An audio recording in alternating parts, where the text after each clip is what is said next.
Folks, the 10K Invitational is making its third annual appearance this year in July, and we're having it on Friday, July 28th. That's right, a scramble on a Friday. Don't ask me how we were able to swing that. We got to give credit where credit's due. Eli 6-Iron Peterson somehow was able to coerce the Hastings Golf Club into letting us do a scramble on a Friday, but it's a 1 p.m. shotgun start, scramble format, both handicap, without handicap.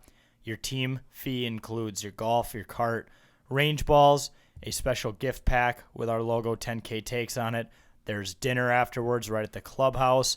And all the money goes to a great cause, Give 16, which is Jason and Carly Zucker's charity, helps fund the Zucker Suite Broadcast Studio, as well as just general programming at University of Minnesota Masonic Children's Hospital. Amazing cause. It's been an amazing tournament. Jason and Carly will be driving around, mingling with the people. And it's just a great event. So if you want to sign up, I would do it soon. 7 signups in the first day, by the way. And that's not even anyone from 10K. I know 10K ourselves is going to have 3 or 4 teams. So you got to sign up quick. Go to 10ktakesmn.com. Hover over the events tab. You can see the page for the 10K Invitational.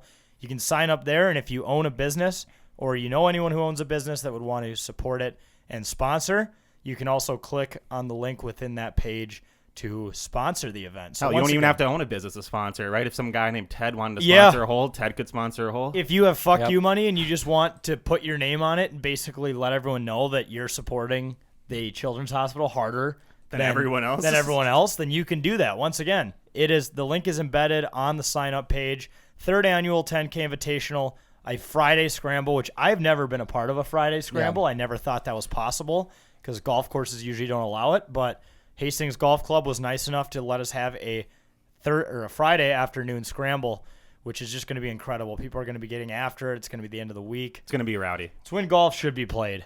Friday right after work, or just take work off for it. But once again, great charity event. You can go to 10ktakesmn.com, hover over the events tab, and sign up now.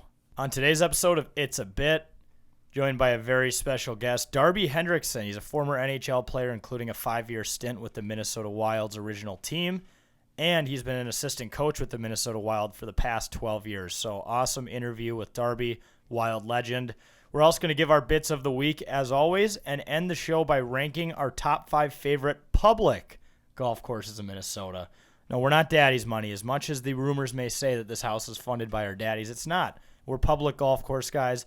So we're going to rank our top 5 public golf courses in the state of Minnesota. All that and more on It's a Bit. To the top, never going down, don't wait for the drop. Never stand still, that's the motto. Yeah. Brand new bands for the auto. Oh, foot to the ground, full throttle. Big energy for the night like lotto. Damn, y'all talk lots, never this quiet. Life like a Seinfeld plot. Ball full of songs, all of them bombs. Something like a minefield guy. Boom. Get it, tickets running out quick. Bet it, never get it out big. Alrighty, folks, welcome back to It's a Bit, presented by 10,000 Takes. My name is Bossman, joined by my full crew, producer Cam, journalist Jake, and Wags. And the Saudis officially own the PGA Tour as of today, fellas. I mean, do we give the Saudis a round of applause? I don't know. No, we don't. I know we usually kick off round of applause with these announcements. I don't know if the Saudis deserve that. So do they officially own it? Is that what the deal is? They merged. So they merged, but the PIF, the Public Investment Fund, which is the Saudi government, basically is going to be funding it, which usually means they're going to get to make all the decisions, right? If it's their money. I would think, but that, Jay Monahan, he's the CEO of the board, allegedly, but he's being controlled by that money, so yeah. I don't know. But it's so funny they call themselves the PIF. It's like that's just their way to try to hide, that it's the Saudi government. Yeah, exactly. That was technically where's this money 9/11. Coming from? The Public Investment Fund? Oh, that's great. Yeah, the public really wants this. Public Investment Fund, that sounds nice. There's a good hook to that. Isn't the Public Investment Fund just taxes? If you think about it. It's oil money, isn't it? Yeah, but like in general, if you were to hear that term, tax. That saying is that title is so misleading. Like it's a public investment fund. Like everyone gets a say who's putting their money in it, of where the money goes and what it's doing. It's like, no, we're going to pay a 35-year-old soccer player $315 million annually just to play soccer in our country. It's like, I don't know if the public is in on that. I mean, that's fuck you money. They have so much money over there. It's absolutely crazy. Well, I'm so confused, though. So I was like reading an article on it, and I'm just confused exactly what they're trying. Are they legitimately going to merge all events? I heard they're merging to create a new event or something. I feel like it's still going to be branded as the PGA Tour because that history, that brand has the most worth. Right. But it's like a new organization that has the LIV Tour, the PGA Tour, and I don't know how the fuck this happened, but the DP World Tour snuck in there, and they've been struggling for years to be relevant. You know, you do have a lot of great events on the DP World Tour, but not a impressive field. I mean, I think Tommy Fleetwood is like the biggest name who regularly plays over there, yet he still plays in a lot of PGA events. Somehow they snuck into the deal as well. So we could be seeing the first ever rendition, which this is the way it should be, but maybe in a better way, of like a world golf tour. Yeah, because everyone is playing on the same tour all around the world every week. So this essentially gets rid of the Euro World Tour, or the Euro, European World Tour, which Tour. is the DP World Tour. Okay, right. That's the sponsorship. Does name. this mean we legitimately could get a LIV PGA Ryder Cup?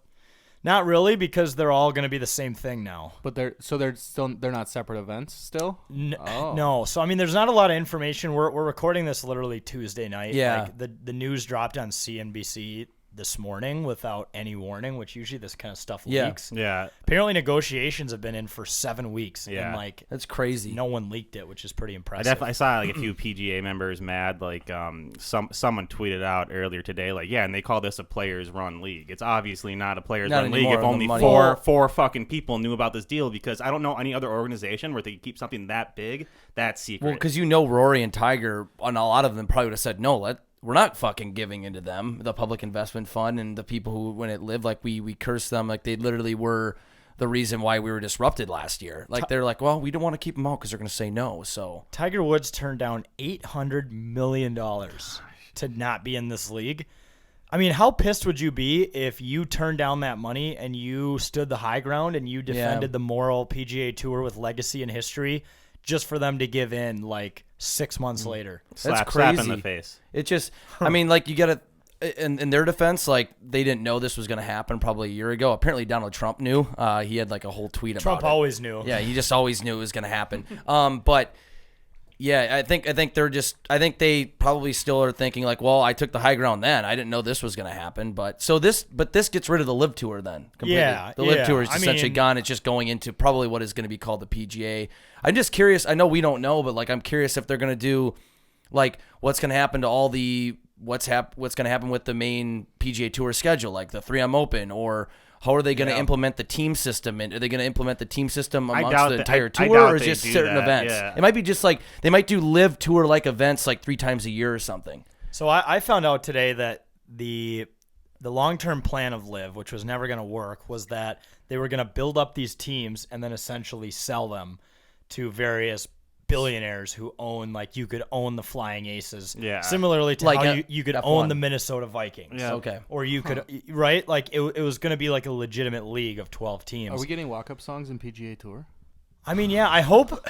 Now, the one thing that I did like about LIV over the PGA Tour was that LIV was cool. It was hip and it was fresh, but it was a little too fresh. So maybe something in the middle would be good. But they have all the money now, and they're going to be the ones funding it. And you know, while this, Jay Monahan is the CEO of this new tour. It's crazy. He's going to have a fucking sword on his back at all times, you know. So I doubt things are going to really even change that much. No. The PGA doesn't like to change that much. I feel like this was out of necessity. I feel like both sides feel like they won because now the LIV Tour, they get to be part of the PGA Tour. I honestly just feel like it's going to be, there might be some small changes, but I feel like it's going to be status quo. Yeah. I mean, it's all going to be under one roof, which is a positive. That's big. Like it reminds me when the UFC were buying up all those organizations back in the day, like Pride. They bought Pride. They just essentially integrated their roster. Yeah. Yep. Well, so, I agree. I think that's all that's happening. It just was such a big deal that they talk so much shit about LIV Tour, especially the Jay Monahan literally saying, if you go to the LIV Tour, you support 9/11. Yeah, that's pretty much what he was saying. And now you literally just merged and took all this money from that same investment fund from Saudi Arabia that you totally shit on a year ago. Yeah, it's insane. Luke Skywalker basically merged with his dad.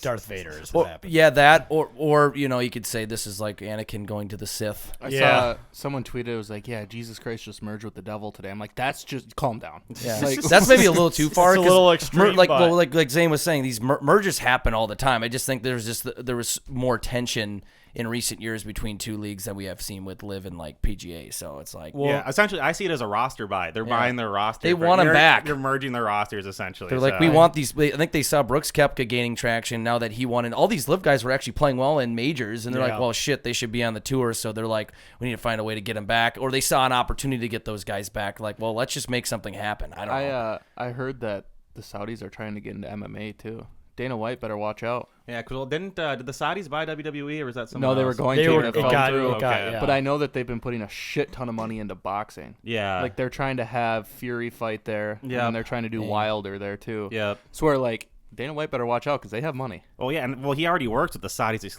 Where was Fight Island? Right, exactly. Yeah. So, I mean, it was Abu Dhabi, but it was definitely funded by the Saudis is what we heard, The Saudis already have to have some sort of involvement in the UFC, don't they? Like, pay through big sponsorships and whatnot? I mean, a lot of their fighters definitely probably have some connections over to the public. I'm pretty sure some money coming in. I'm from pretty Saudi sure you could safely assume the Saudi investment fund has hands in every sport. Yeah, whether you know about it or not. They invest in really big companies that are global that essentially sponsor sports teams and leagues. Yeah. So, like, because that was the whole thing that was hypocritical with the PGA Tour was like Jay Monahan was coming out and saying that, you know, the Saudis are bad, blah, blah, blah. But then people were like, yeah, 3 of your top 5 sponsors of the tour are funded by the public investment fund in Saudi Arabia. So, like, they're involved in everything one way or another. It's just a lot more obvious now. I'm glad that we pointed out earlier, like, what a genius move it was for them to call it the public investment fund. I know. Yeah, that was just like a Class A awesome move, yeah. Otherwise, they wouldn't be as appeling to partner with them on things. No. Yeah. They're called the Saudi Arabian government. Saudi oil fund. Blood money fund. Blood money fund. Well, I was going to say, like you said, they're involved in a lot of sports. They're not involved in just that. They'll probably have a hand in my pocket as well in some way, shape, or form. I don't know. Maybe via taxes. There's probably definitely involved in the American government. a company you've given your money to that is funded by them. There is a 100% chance that's true. For sure. And they're probably somehow involved with the American government. They actually, you know what? I heard they just bought 10,000 takes too. Oh, yeah. We should see. It's official. We should see if they want a media company in Minnesota. We make a big deal. Public Investment Fund has made a deal to purchase rights for 10K Media LLC, and people would be like, who? Would we take What? the blood money? No, we'd get canceled then. No, but it's called the Public Investment Fund. Oh, so that's we right. can't get canceled. Yeah. Okay, that's fine then. It's official. Yep. It's fine. Well, they own golf too. What are you gonna do? They own us. Money Eventually, talks, man. Yeah, money talks. Eventually, they're gonna own all the big dogs, right? Yep. Anyways, Please don't let that happen. We'd all be fucked. No, we'll stay far away from those guys. I mean, I don't know. I mean, because if they offered enough, they seem like they have a lot of money over there. If they offered enough money, we wouldn't be fucked. No, I meant if they owned everything. Oh yeah, I do agree with that. Yeah, we'd be fucked, and women would be too. Yep. Yeah, Yep. They hate women. They hate a lot of different people over there. So that's what's going to be really. They hate a lot of different. It's people bad, dude. They're not good guys. They're the so worst. that's what makes this really interesting. Is that now they basically own the sport of golf. They own all the major tours. Well, is the counter argument though that now they're getting more integrated with American culture and American sports, and maybe that way, you know, we'll have more of like a worldly society, if that makes any sense. I mean, I see a lot of people talking global about government? The globalists are taking over. The globalists. They're taking over. This is a way for the globalists to take over. I'm telling you. Jesus, you okay? Yeah, I'm good. I had to get the Alex Jones out for the day. Well, whenever you do an that actually Alex was Jones therapeutic. impression, like you almost have to go near death because when every single time he fucking goes on a spiel, he almost dies. He looks like he has a stroke. Yeah. Turning the frog. They're turning the frogs gay. He needs to throw a jog in the mix, I think, here and there. Yeah, he does. Cut down on the booze. I love there's that ad with him, or they're like where he goes on a diet program. They just show a picture of him, and then they're 30 days later, and all he did was get a tan. Yeah, and he's sitting there with like a serious look on his face. Or have you seen the picture of that big dude in the gym who's just drenched in sweat, and he goes, "All right, I took a shit. Now I'm ready to work out." Yeah, This is how much I don't pay attention to the news. What did he just get in trouble for again? he gets in trouble for a gets in lot. trouble every Where do day. you want to start? He was in court for like something really serious. Sandy Hook spreading Sandy Hook, misinformation for allegations. that. Yeah. Yes. Jesus Christ. Yep. Yeah, no, he was definitely guilty of spreading a He- lot for of sure. misinformation about it. 100%. And he owes millions of dollars. Yes. to Yeah, make he's that. never gonna be he's never gonna have money ever again. Essentially, yeah. Anyways, here's your Loons update, by the way, for the Nice. week. In their latest game on Saturday against Toronto, the Loons had a Titanic-style goal in the 89th minute by Kervin Arriga to essentially draw the game. Yes. And the way the Loons spun that was a draw is not a loss. So Oh. that's the moral of the story. And You say I hate Titanic style. What is Titanic?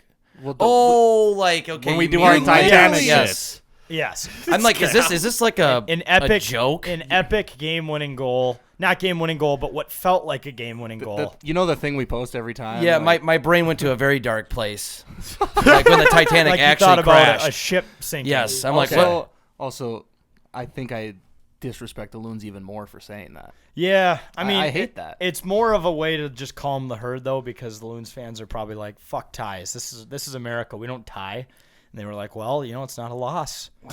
Well, for soccer fans, I think it's a lot bigger deal because when you play a good team, you're expecting to lose. Yeah. So if you draw, it's actually a big deal. Right, Well, like when USA tied England. Yeah, everyone was like, "Let's go." That's basically a win for us. Everyone on Twitter, every USA casual has never watched soccer. Is like, well, they can't beat us at our. They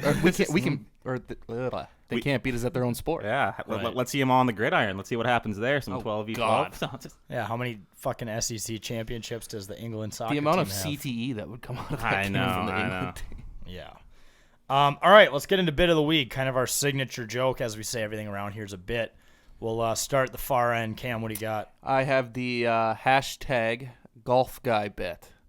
So all winter I went with hashtag HockeyGuy, which is still a thing, but I vowed myself to golf this summer. And let me tell you, the sport's fucking impossible. I'm the worst.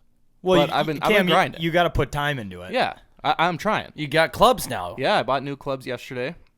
They feel they're all right. I got to get used to them because I was using fucking the garage sale special for the past 5 years. The Craigslist Yeah, bundle. It was bad, but so it is really weird to have nice clubs. It's like I'm not used to that, but no, I've been trying to play at least once or twice a week, so it's fun. But I'm the worst. Best thing you can do is spend a few hours at the range, a couple times a week. Yeah, I went there yesterday and I went there today before the podcast. There you go. See, How did you do?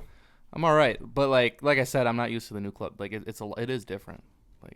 It'll take time. you get used to them. You gotta. All the strokes are made up around the green. I'd spend half your time actually hitting balls. Mm-hmm. See, the common misconception with golf is I need to hit 1 million range balls. Mm-hmm.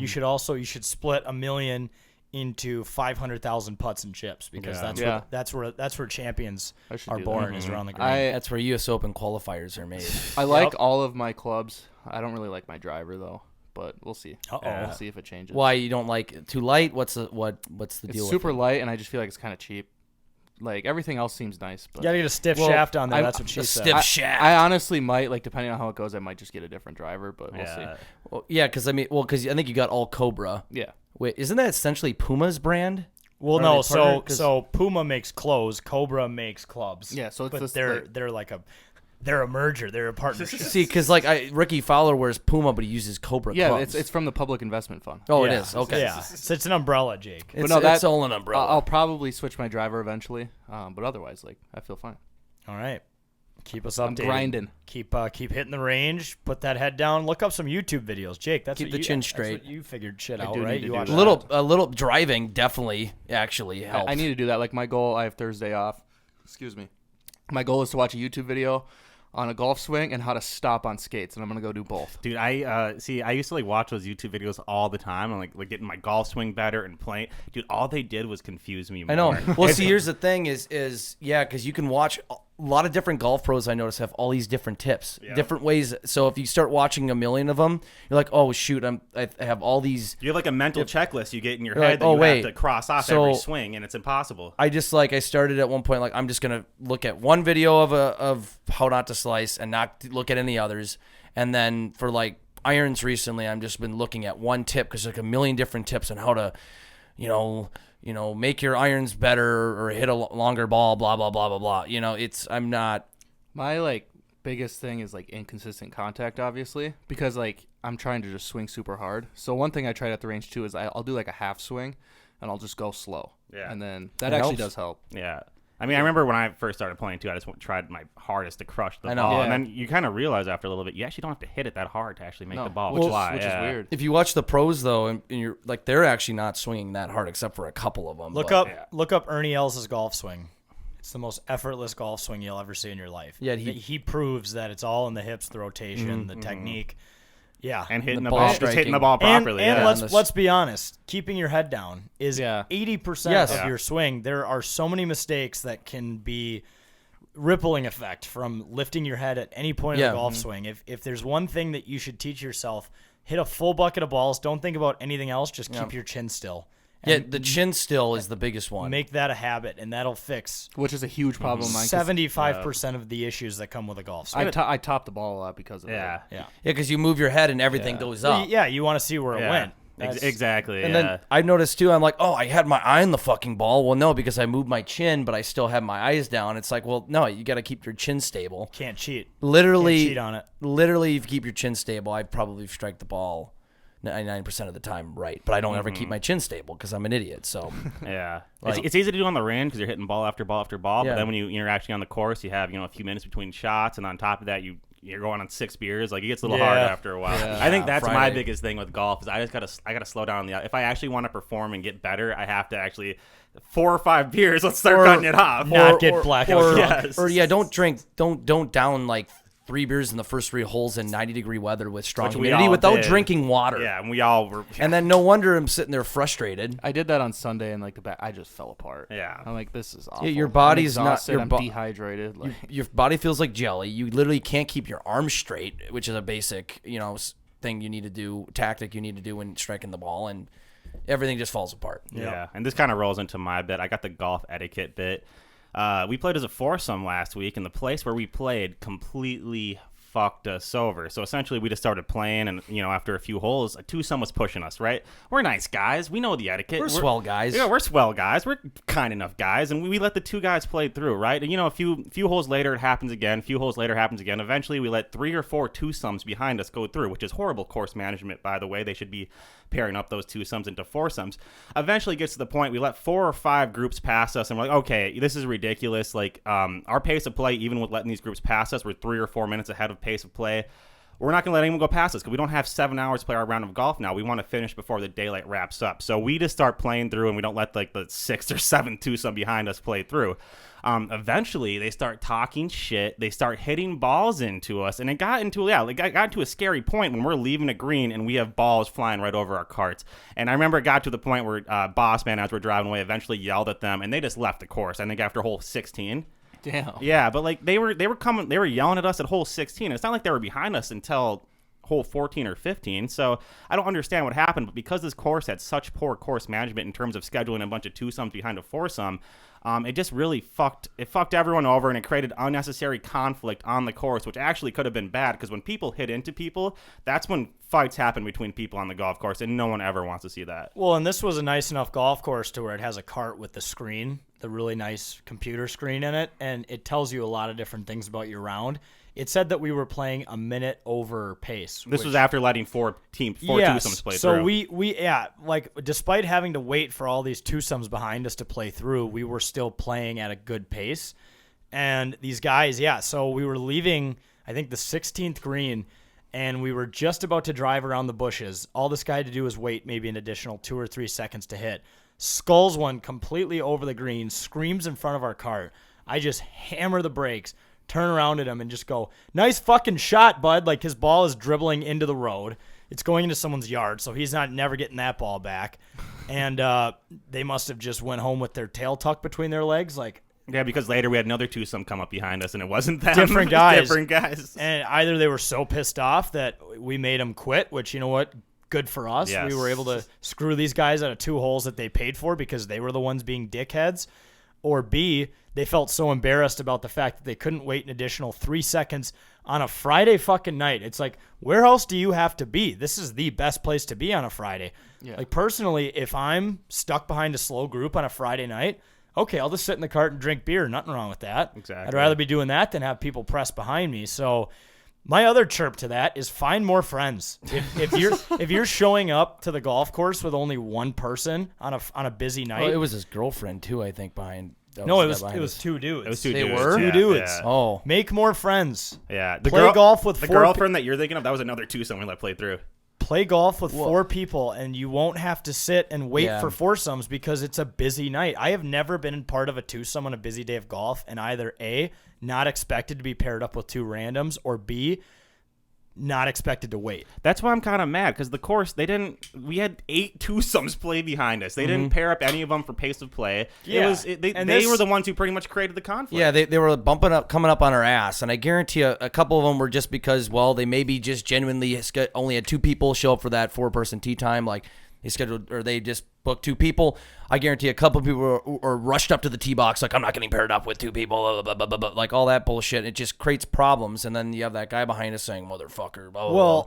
Dude, shut the fuck up. And We're I know 4 people. I know what some of you are thinking, and I'll say this. It's not a shitty municipal, like, course with gas carts without windshields. It's a nice, expensive course. This is a course you pay a lot to play. It's well known. It's popular. It's well kept. This is not the type of place that should be letting this happen. The only reason I'm calling it out is because this is the only time I've had this issue with them. I played there before and we didn't have the issue. So I mean, if it happens again, we can call out the actual course and we can say it's a shitty course. But I'm not going to do that. We're going to give him another chance. I'll add this too. The starter was an absolute dickhead. Right. He thought he was like the fucking cops. Yep. He was yelling at us because we were a minute behind to tee off, and he's like, "You guys are Leverance, you guys are up now. You're up now." Dude, you stopped a little early to start to wet your towel. Yeah. And he was like, no, up. He tried to stop you from wetting I was like, your can towel. I wet my goddamn towel so I can clean these clubs when I hack up your course? I hate that. Yeah. The starters are the worst. I've had the worst luck this year. On Sunday, we had the same exact thing. I'm like, dude, you have to calm down. And it's like, it's 9:45. Yeah, I know where you were playing. That morning. starter there, this guy acted like he was on a fucking SWAT team the way he was taking his job so seriously, and he's the same dickhead that clearly let 5 twosomes out behind us. So I don't know how that works. Well, Jake, the same place that I was playing last Sunday, we played at, and the guy was a dick again. Yeah, I know. He's being like, I mean, yeah.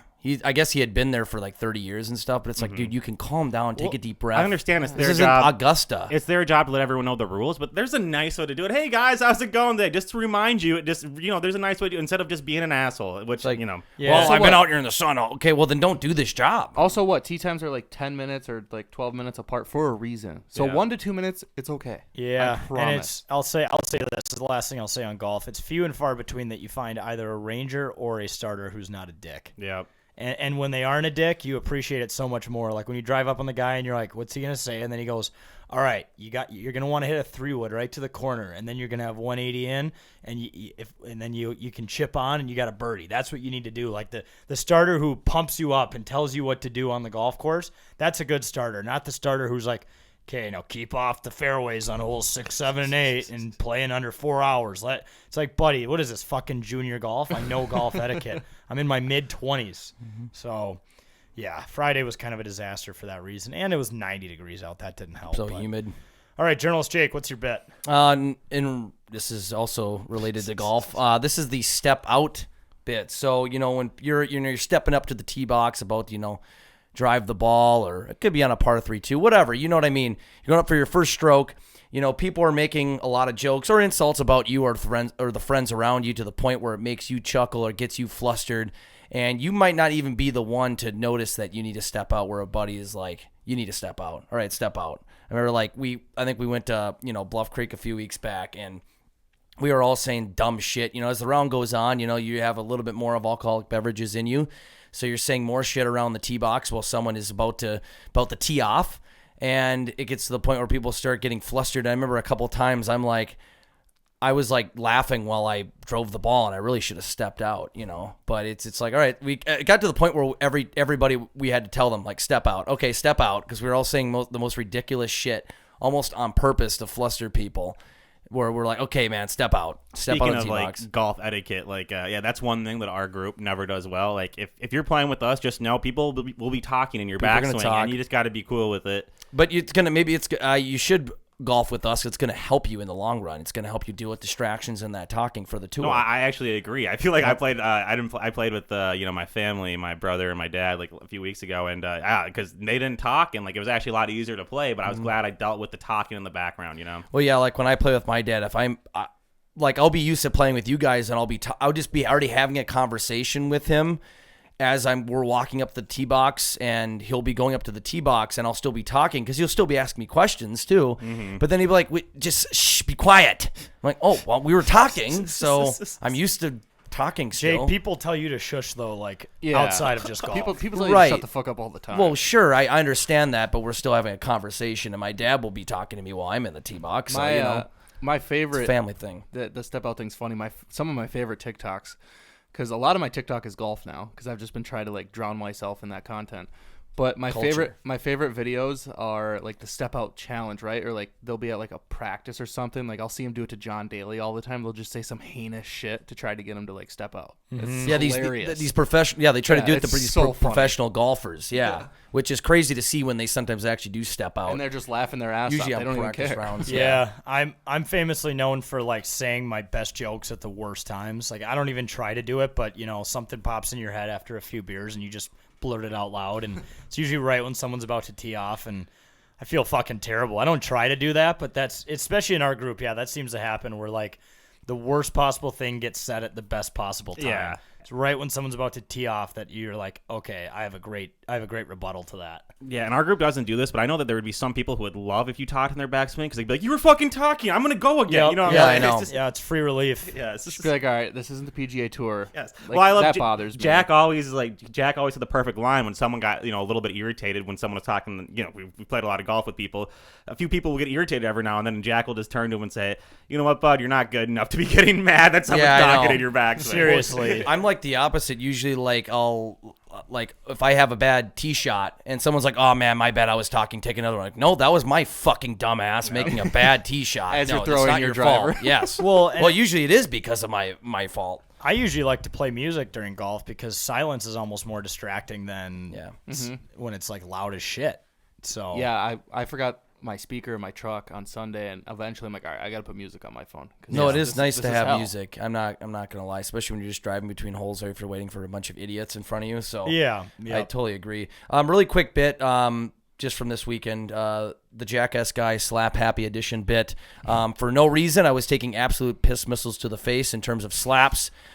Because I guess that's who I am and that's what I care about doing. I always find myself either getting tased, shocked, or punched or slapped.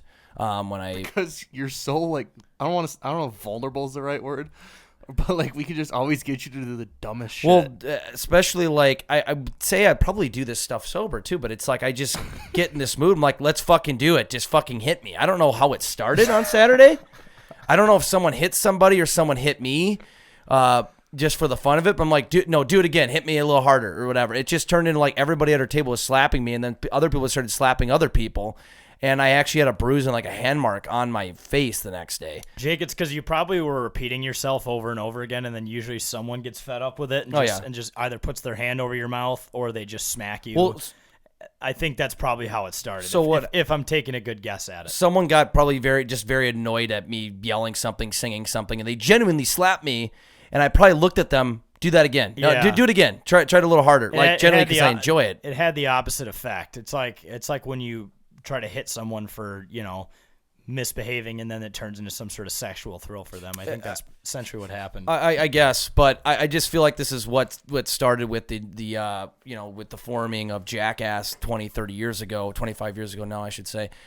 Just people like me, I guess, being that want to be hit and hurt for no reason. So, yeah, you can find a video of me getting slapped on our socials. It's right there. Yeah, I fucking died when I saw the it. tape is there. And then literally the tape. There was tape on my forehead. I still think the best one was when the Philadelphia guy hit you. Yeah, in the helmet. Just the fuck. Just some random dude from Philly, and you're like, he's about to assault me right now. Yeah, he hit me so hard where if I wasn't wearing that helmet, Yeah, I we went probably to a died. Twins game, remember? And this was after. Was it? Did we go to the Twins game for this? We did it when I was wearing the helmet. Yeah. It was after the Twins game. Yes, yeah. Or before. I literally, like, we were just talking to the guy to the right, and all of a sudden he's like, "I'm from Philly," and then for some reason in your head you're like, "You're from Philly, dude? Do you want to hit me, Bro. Wait, wasn't this week after a Twins game? Yes. No, this this one one was too. Yeah, this is Yeah, also- Jake, you can't go to Twins And games. but the Vikings games, but then also Vikings games on the road I shouldn't go to because I ended up at a bar getting tased in Buffalo. So. I'll tell you after. There's other reasons. We can't. Too. Oh, or we could cut it. I just don't want to have more effort for Cam to cut out what I was going to say. we can move on. It's we fine. can move on. I'll Move tell you on. after this bit. All right. It was funded by the Saudis. It was funded by the PIF. Saudis. You're PIF is They paid paying for our flights. They're paying people to blood money. Yeah, that's basically what happened. All right, I'll close this out here. Speaking of dumbasses, I'm gonna go with the don't park in ramps bit. I'm a dumbass, admittedly, and JJ is also a dumbass for deciding to ride home with me because we made the rookie mistake of parking in ramp A for Sunday's Twins game, which was an absolute disaster. We were stuck in that ramp for way too long, and both the ramp and the internet let me know that I fucked up. I was very well roasted, and deservedly, for being a rookie and parking in the ramp. And I want to apologize to the people because I will never do it again. It was a rookie mistake. I've had a few kind-hearted individuals reach out to me with some better parking options that are a bit of a secret. They don't want me to tell the general public, but yeah, parking in the ramp was like what a high schooler does when he first gets his license. He parks in the closest place because he thinks it's the smartest, he or she, and they realize later that they fucked up when you're sitting in the goddamn car watching the Detroit Grand Prix Indy 500 race because you're in a stalemate gridlock completely, not moving in the ramp. Okay, so Jack, you posted to Twitter, I'm never driving to an MN Twins game again, LOL, with the photo in the ramp. Should have Ubered. 30 minutes ago, someone named Joe Johnson actually commented on that, and I just was wondering if you'd be interested in addressing his comment. Okay. Okay, he said, "What am I missing? Traffic sucks, but that's the cost of doing business." What? That's what he just said. That's the cost of doing business. Yes. Oh, it's a Facebook It's comment. a that Facebook makes comment. sense. Yes, that makes more sense. Yes. Yeah, I mean, that is the cost of doing business. It is. You know what? When we go to the Twins game, we're not just there hammering beers and betting on it. We're working. We make content about our favorite sports teams. So, you know what? Sometimes you got to drive there. Sometimes it's just guys doing business. Well, yeah, but also in your defense or in our defense, we usually will, stay around the stadium. Support after, the economy. Support Yes. the local Support the economy. local economy. Drink at the local watering Drink hole. some Mountain Dews. We are big contributors to the Minneapolis Investment Fund. Yep. Yes, we are. The Which is funded by the MIF. And then during hockey season, we're part of the St. Paul Investment Fund. Yeah, Right? It's Yes. also funded by PIF. Yeah, we like to diversify our portfolio. Those cities Exactly. literally only run because of 10,000 takes. Pretty much. That's what my sources say. And we drive Jake a lot of alone revenue. supports the economy in Minnesota, I do. dude. Holy I think shit. I do. You're Yes. the only reason Uber is still Yeah. here. Ubers and then All the bars. because Yeah. Longville, Jake- Minnesota's because economy. Jake refuses to take Ubers at 2 a.m. with other people. Yep. Typically. I don't think I've ever ridden home with you in an Uber before because you're always going somewhere else. She's like, oh, He likes- I just met this guy Kevin at the bar. We're going to his hotel. What? It's 2 a.m. Yeah. He also Dude, likes. What? Yeah. Wait, Wait, what? who's Kevin? No, I don't know who that is. But no, I was slapped severely on Saturday night too, so I didn't know I what think was there was gonna just a lot of missing brain cells. Yeah. Yes. How many years did you take off your life last weekend? Several. Yes. Me too, but dude, Every you should have weekend. seen Jake and I. We were trying. So the people we went to the Twins game with on Sunday, we were trying to find. They were like, okay, our seats are in 238. Meet us there, because Jake and I were like, we want a Bomba Juice. Somehow we end up in the third fucking deck, in The like 300. behind home plate.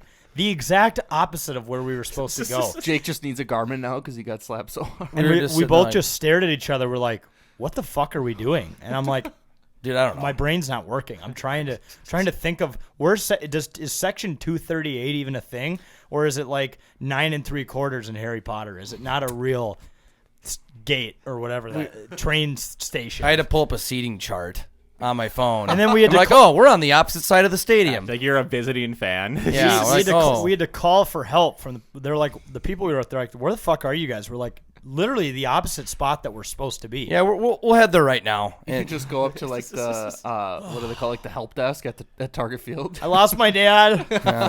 I don't know where I am. Where am I? Am I in Quick Florida? side tangent. Did you guys ever have to do that? Like losing your parents? I think I've had to do it in Kohl's before. Dude, to yeah, find yeah, my some mom. I weird did it at restaurant Mall of area. America as a Oh. child. Which is normal. The whole mall security was trying to find my parents. I was No. terrified. You're better off getting kidnapped than you are at actually finding your parents. Yeah, I no feel like shit. The MOA. That's sketchy we enough lost- place. We lost my older brother there when he was like 13. Yeah, I was. And I about remember like 3 cops showed up with them, like, is this your kid? And they're like, yep. Okay. I was about that same age. About to be a freshman. Yep. No, actually, no. I was younger than that. Yeah, no, yeah. I'm All sorry right. your family lost your older brother at such a young age. Yes, I know. Yeah. Thank God I'm back somehow. Yeah. All right, let's take a really quick commercial break, and then we'll get into our interview with Darby Hendrickson. If you like sports betting, folks, well, we have the show for you. We're back on KFAN with our betting show, 10K Bets, every Saturday starting at 2 p.m., where we go through just a simple half-hour show. We talk through sports betting. We have fun segments that we do, talking through our bets, talking through our picks. You can take our picks or you can fade us. I don't care. It's a fun show that you can listen to. It's going to be kind of a revolving cast. Might involve me, Wags, Bossman, myself, JJ, maybe Cam, some other folks a part of the 10K brand that are just going to talk sports betting. So if you want to listen to more sports betting and want to hear more of us talking, which, could be which we would love. It's a compliment. Well, then tune into KFAN every Saturday at 2 p.m. for a half-hour sports betting show, 10K Bets.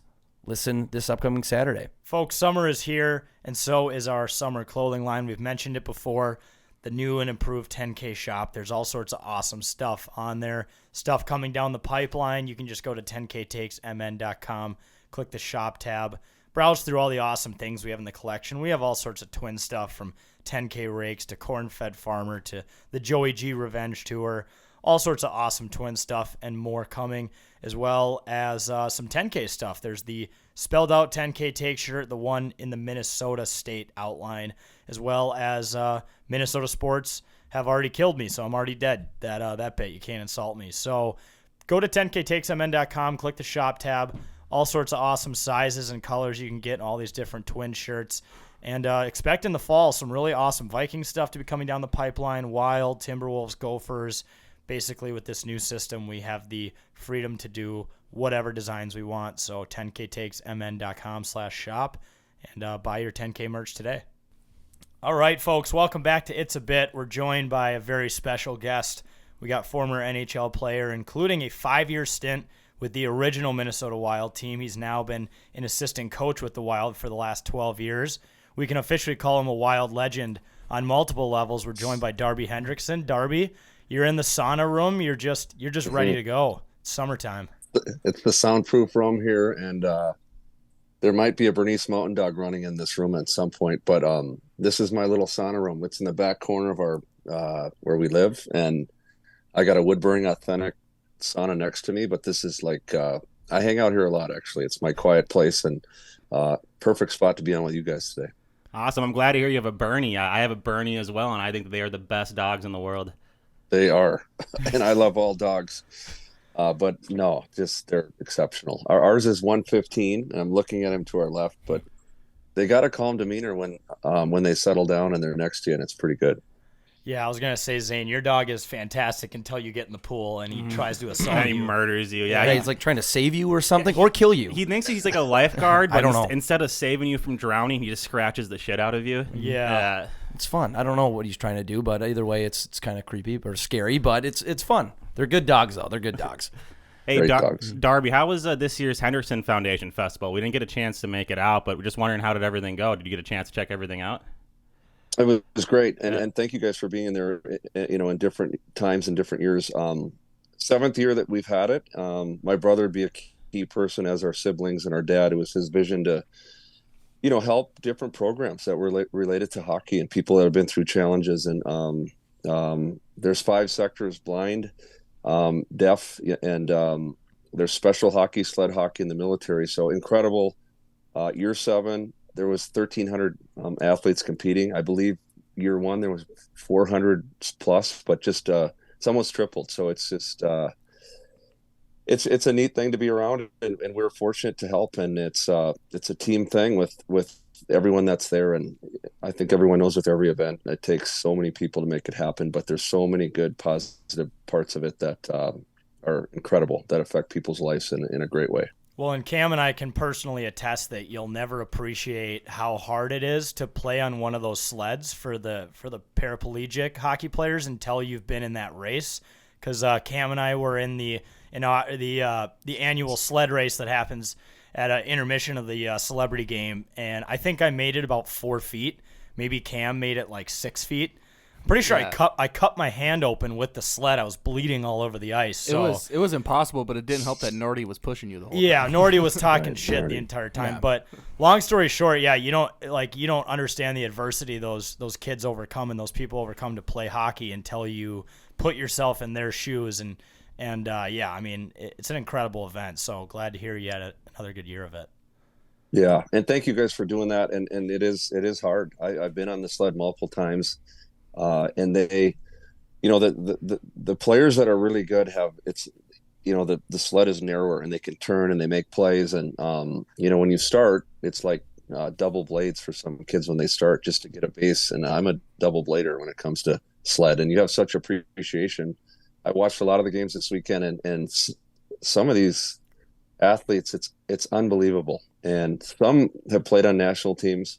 Some are aspiring just to learn and grow, but it's, I watched one of the games and just saw, I was amazed, and I couldn't believe how good they were, in terms of 100%. They've been doing this for some years now, but it's hard and it's easy to fall off those sleds, but the competition, the compete, that's what's fun to see, how hungry, how focused.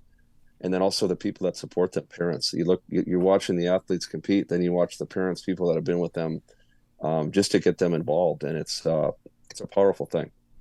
I mean, the upper body strength that those people have is just got to be unreal. It's just, I'm jealous. Like, it's crazy what they can do. I didn't participate on the sleds last year, but I wasn't there, but I just can't imagine how difficult that is. But what they do out there is incredible. The goalie sleds they're the widest ones, right? Yeah. Because that's the one that that's the one Audra was lucky enough to get, and she won the whole thing. And she won by like a country mile. So she might have cheated. Yeah, No, they are the widest. But again, just when you guys try it, it's hard. And but so many things in life are hard for people with adversity. And I mean, I think it's a weekend where, all these different sectors that we try and support in a way, just financially. And then you get all the people that are incredible, that are leaders of every part. But just the hardness that they've gone through. It's a weekend where they can have fun and compete. And it's amazing to watch. And I still remember our dad, Larry Hendrickson. This was probably 12 years ago. And he had, I know you talked to my brother who's been on your podcast, talked about he broke his neck when he was playing senior hockey, and he always wanted to find a way to give back. And he was fortunate. He ended up walking. And they didn't think he could after he broke his neck. And he always had a hope and a thought to help. And before he passed away, it was his vision to give back and help. And 100% he trained hockey players, he coached hockey players, but by far, I think his biggest impact was starting this foundation and having an amazing, just a vision to help people that were less fortunate or thought they could never play. And he didn't ask us to do it. He said, "This is what we're doing." So yep. We were like, yes, sir. And we do our best. I'm saying siblings, people that have been involved, try and fit in. And there's been so many good people that have stepped up in different ways to, whether it's financial or just be a volunteer, to make a difference in people's lives. And it's pretty amazing. I just wanted to ask really quick, is there a way that anyone can donate to your family's organization right now, or is it just during tourney time? No, 100%. And actually the tourney isn't even a fundraiser. It's actually a lot of the monies that are raised actually pay for the event. Oh, and awesome. You just want to create more opportunity for people to get exposure. HendricksonFoundation.com. You can go on there, and there's an opportunity to donate, but there's also an opportunity if someone's listening that might have a family member that is involved in those sectors I mentioned, that might want to play. And there's people that you can connect through on there that will help dial you in to be in the proper program and just get started. And, even if they don't know if they want to do it or play, there's different events that happen during the year where they can come and watch and just observe and decide if it's for them. Yeah, it's a super cool thing, and if you weren't able to get out to the tournament this year, I definitely recommend you go next year, because I remember we went super early in the day last year, and we were just going rink to rink, just amazed at how fast and intense these kids and these people were playing with, such adversity, and how it's just awesome how they can still play hockey despite, having some sort of disability or something. So it's a really cool event. So yeah, definitely recommend people get out there. But just to change gears, let's go to your playing days. I guess, what was it like to be part of an expansion team? I mean, the Wild were a brand new team, when you played there, and it's just crazy to think at one time the Wild were kind of in the position that the Knights, the Kraken are in now. What was it like back in your day? Well, we were early. The Wild came in 2000, and I started my career in Toronto, so I was there in the mid '90s. And Toronto was a it was a fun place to be at that time. Toronto had a history before then where they weren't successful in playoffs. It's, hockey, you're in Canada, it's hockey. Doug Gilmour was the captain. Wendell Clark was there. Well, they both were captains at different times. You had all these incredible Hall of Famers from Mike Gartner to Dave Andrechuk. And I was drafted in the 4th round by Toronto. I wanted to get my foot in the door there. And I was definitely not going to come and be on the power play the first year, but I was fortunate to play some playoff games, get going. And from there, I ended up getting traded to Vancouver. So this is late 90s. And I was excited to be in Vancouver. They were kind of in a rebuild, but I liked the city. They re-signed me for a year. I thought there's a chance to continue your career. I believe I was 28 at that time, 27, 28. You're kind of in the middle of your career. And then there's this expansion that hits Columbus, Minnesota. So myself, probably many players that got picked up, you have no idea if a team will pick you up or not. And it's different than the Vegas era of the players you could pick. You're probably, and I say this like realistically, they're picking more 3rd, 4th line players in that time where even us, when we lost players to Vegas, it's Alex Tuck.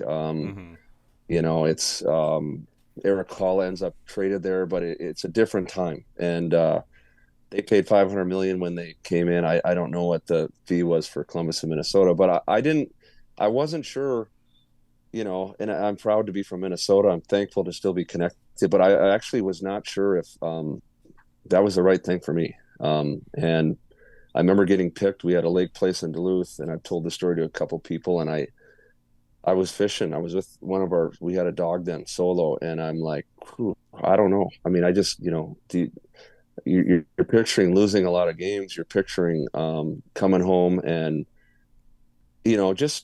I think off the ice stuff, just with, you're 100% you're excited to see your family, but just how all that works away from, the game. And, but I got picked, and I still remember the first day XL Energy Center, they gathered all the team who got picked in expansion, and some of us are going to play a year, some of us more.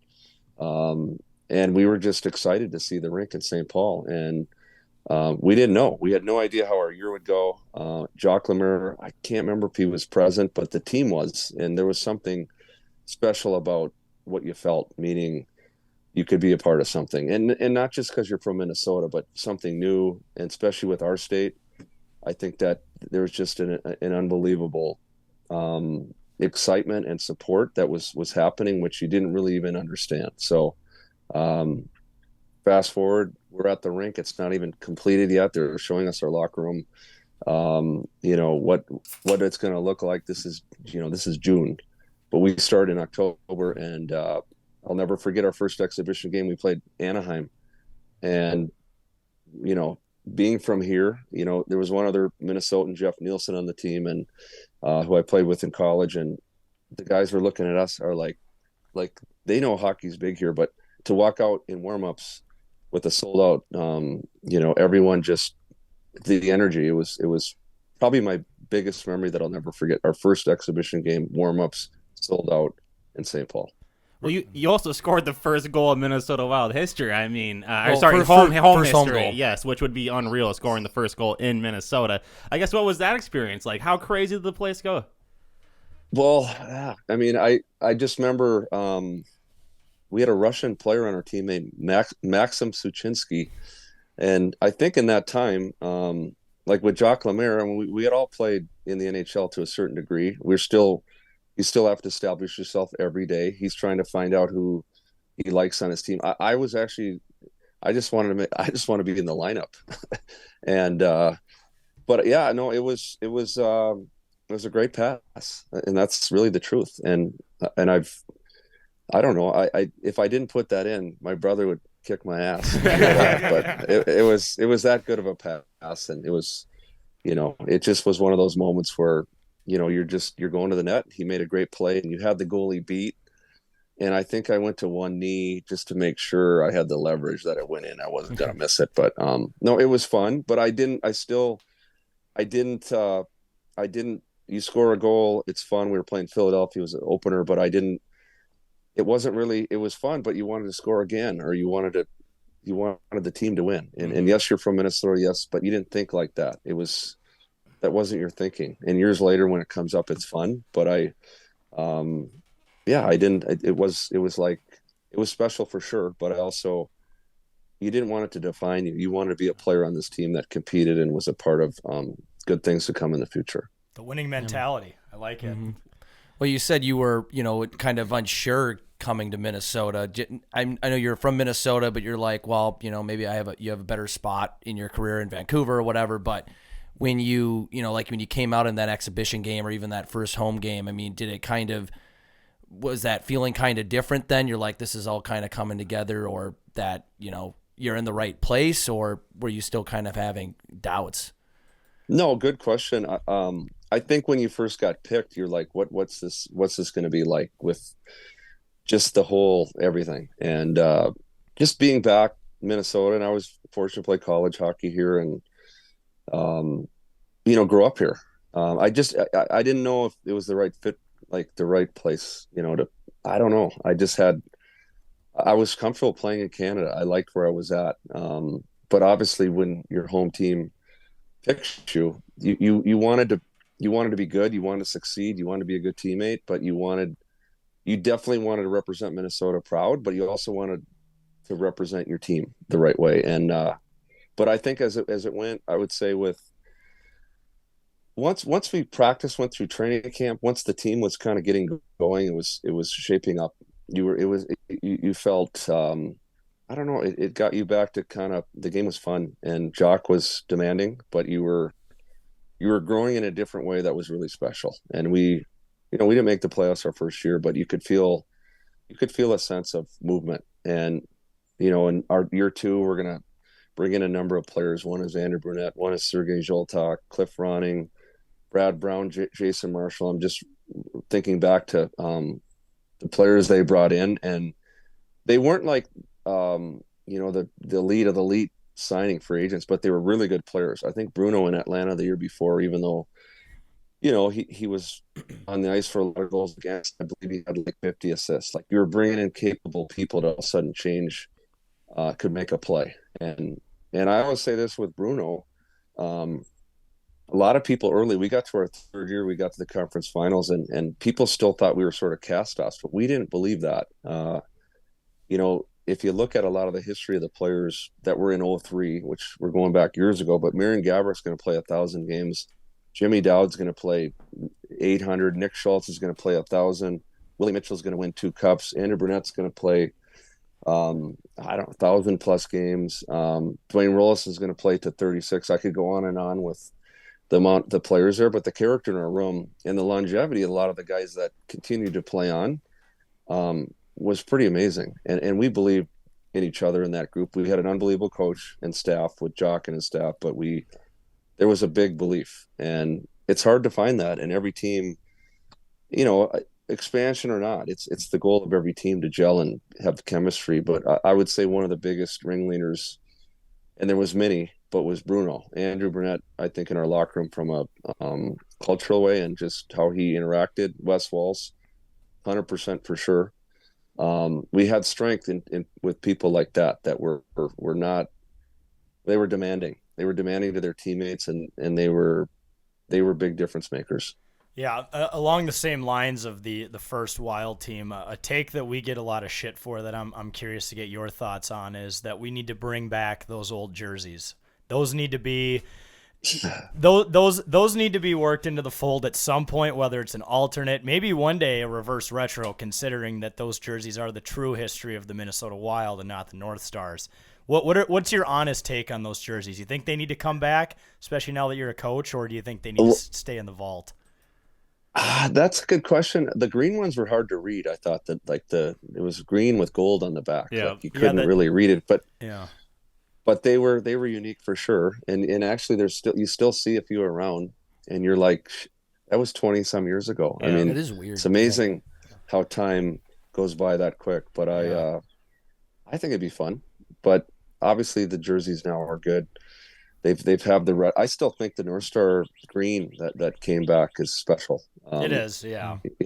And there's still a piece of our history here, and obviously there's a lot of alumni North Stars that are around, and there's you see people at golf tournaments, and I love, I met a lot of the former North Stars that are still here that you respect, and it's I think it was neat the retro they brought back that honored them too.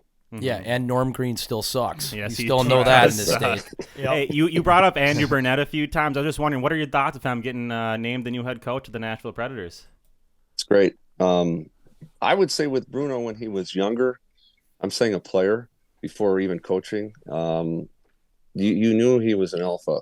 Like that, whether he coached or not, or if he stayed in the game, you knew he would in some way, but he's a natural leader in terms of his perception, how he sees team, how he talks hockey. He's kind of a 24/7 guy talking hockey, and he definitely, has fun, and he's got a lighthearted way with all of it. But he's definitely, I'd say, in all the people that were with the Wild, and I know Wes coached too as well. He was in Tampa, but Bruno he's an alpha leader, and but you don't know. Like he did coaching with us, he did management. He went to Florida. He coached with Joel Quenneville. Then he finally got his chance 2 years ago, and you could see that he was dialed to be that person to lead. And he goes to New Jersey after they make a change, and now he gets this opportunity in Nashville. He'll be great. And you need players, you need everything to align. But he will be, I would say, in 2 years, people are going to be talking about Andrew Burnett again, like they did 2 years ago with Florida, and he's exceptional. I mean, it makes sense. I mean, he literally grew up in the Wild, according to my poster that I had in my room. It was him with all of his hockey equipment in the forest. It's good marketing, good branding. Right, I think it was actually him, Marion Gaborik, and Manny Fernandez, but they all grew up in the Wild, so he's growing up too, a Minnesota Wild fan. Our number one memory is Game 7 against Patrick Waugh, tucking it and going on. So yeah, that's huge. 03 Andrew Burnett, just beautiful.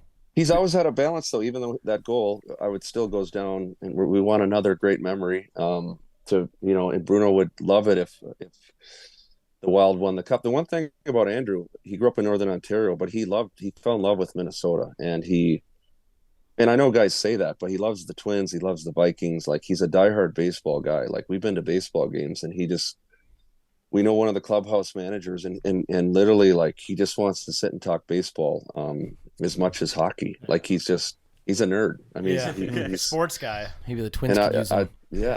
But in a good way. Yeah, yes. We tell him that as friends, but he loves Minnesota, and I think when he left here, it crushed him, and people would, I think the people that know him know that, but he was involved in a lot of things quietly with fundraising or charity. He had one year he coached with my dad at Benilde, one of the lockout years, and he'd be with a group of 20 of us at a charity lockout event and tell us we all are great skaters, but we don't play with our head up. And he would challenge all of us all the time, but just a unique human who obviously had good memories of Minnesota. He's a culture guy, and I still know it hurts his heart that he left here. And in our world, things change, people move on. But I think if you asked Andrew Burnett today, he's proud to go to Nashville, where he did play years ago, but his heart is still Minnesota in so many ways, and not just because of a big goal he scored in Game 7, but I think he evolved as a leader here with many other, as I mentioned, players. But his friendships and the people that he know here mean the world to him, and you move on, you meet new friends, we get it, but Minnesota still is his place that he loves. Well, I know he talked about, I think I forgot where he went after Minnesota. Was it Colorado? I think so. Yeah, he went to Colorado. Yeah, I don't think it matters in this case, but I know that when he said he came back, and I think did they always have like the pine trees around the scoreboard even on the old one, or was that what they added to the new one?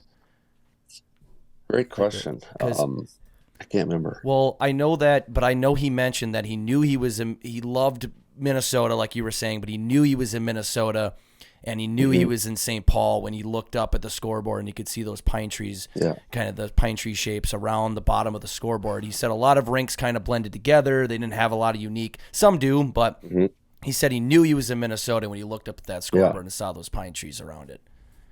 Well, and I think that's how he thinks. Like he's again, I say the word perception. He would take note of that, and like I believe when he was in Atlanta, he's told this story. They played us. I think they beat us 1-0. Like all these games were low scoring, and they were actually Atlanta scored quite a bit then. He played with Ray Ferraro and a guy named Donald Audette. I think their power play. I still remember killing a penalty with Philippe Kuba, and they had this play that went to the goal line and backdoor.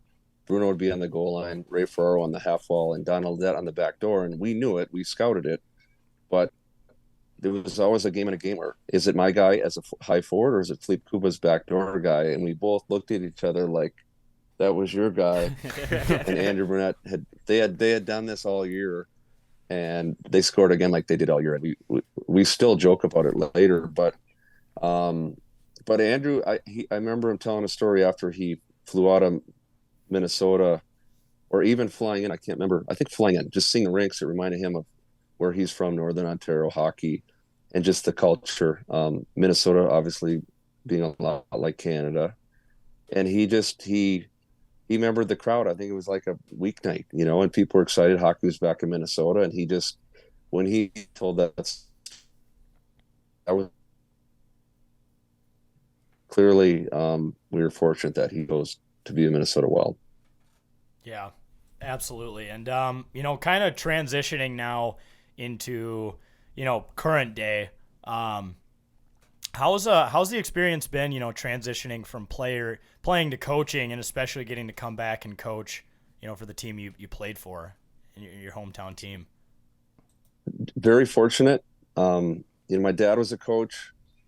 It's in your blood. When I retired, I actually played in Europe the last 2 years of my career. I played in Austria, and it was a good chapter at the end of your career. I had young kids, and I was maybe going to go back to Europe. I did some broadcasting early when Fox was there. Really enjoyed that. The people, it was a good learning experience. And I worked for the Players Association. So I was involved in hockey when I finished, and it was fun. I was enjoying a new chapter. And then the coaching part came up, and Chuck Pletcher was here. And the opportunity was to be part-time, be kind of recently removed from the game, don't travel with the team, but be part-time, be at home, have relationships, be on the ice with the guys, learn coaching. Todd Richards was the coach at the time.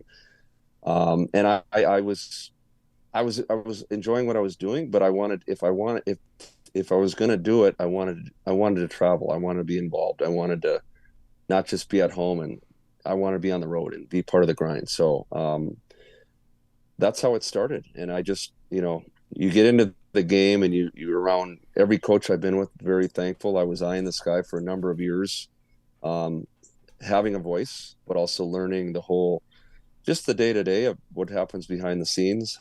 I still remember one of our associate head coaches who, incredible human being. His name is Rick Wilson.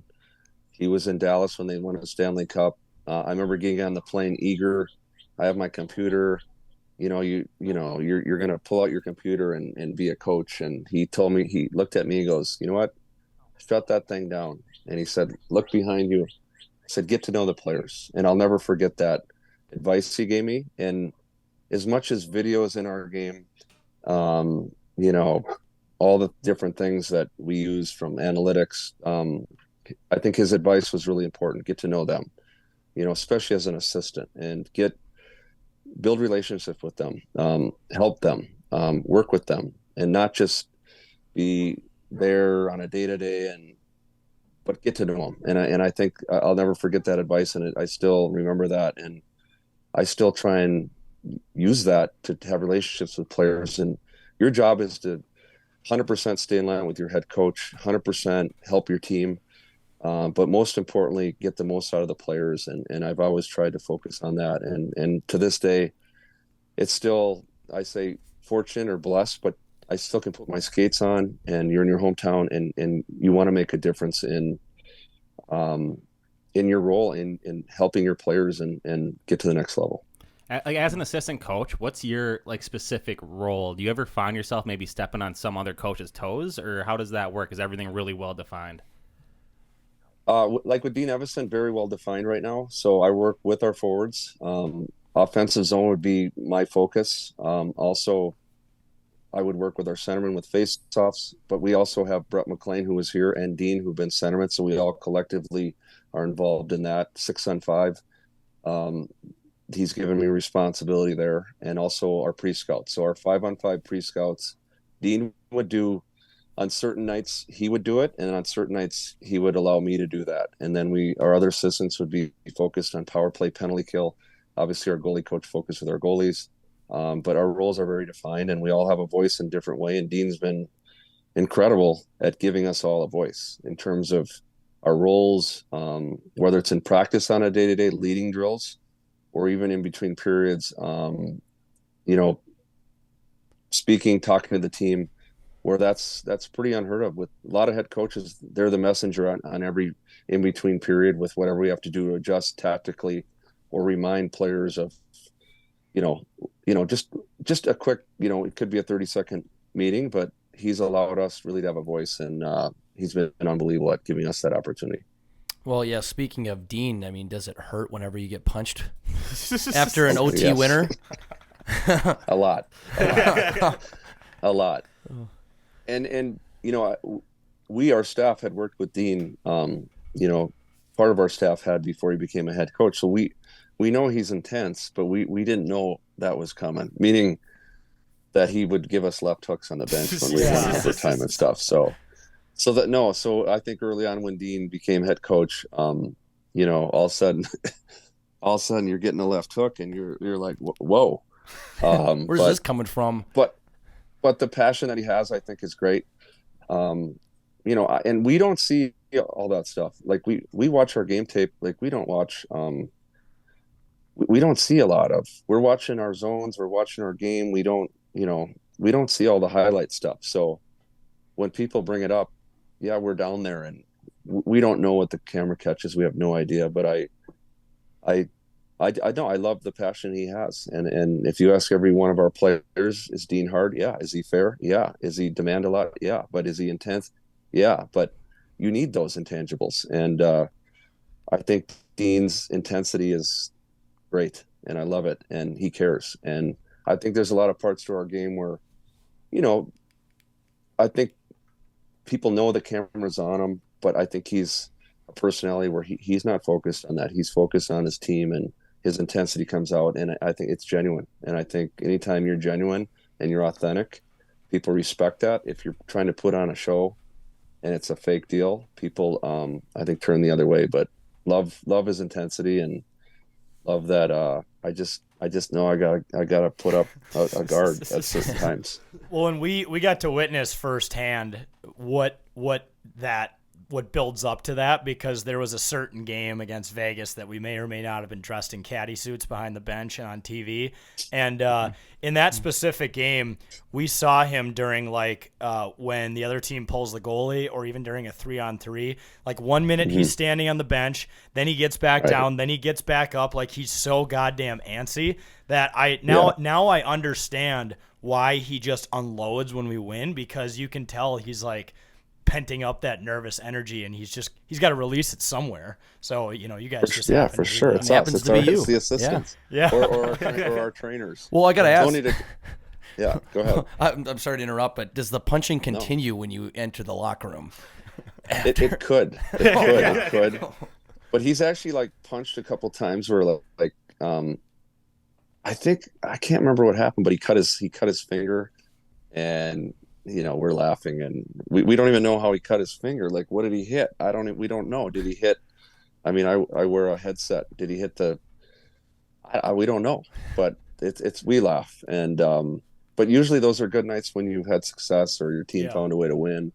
And we don't talk to the players about what they see, or they watch Dean and they're focused on what they're doing. But, no, I think Dean, he doesn't want that attention. I'll be honest with you. Like that wouldn't be what he wanted. He wouldn't want the focus to be on him. It's just him being him. And, it's fun.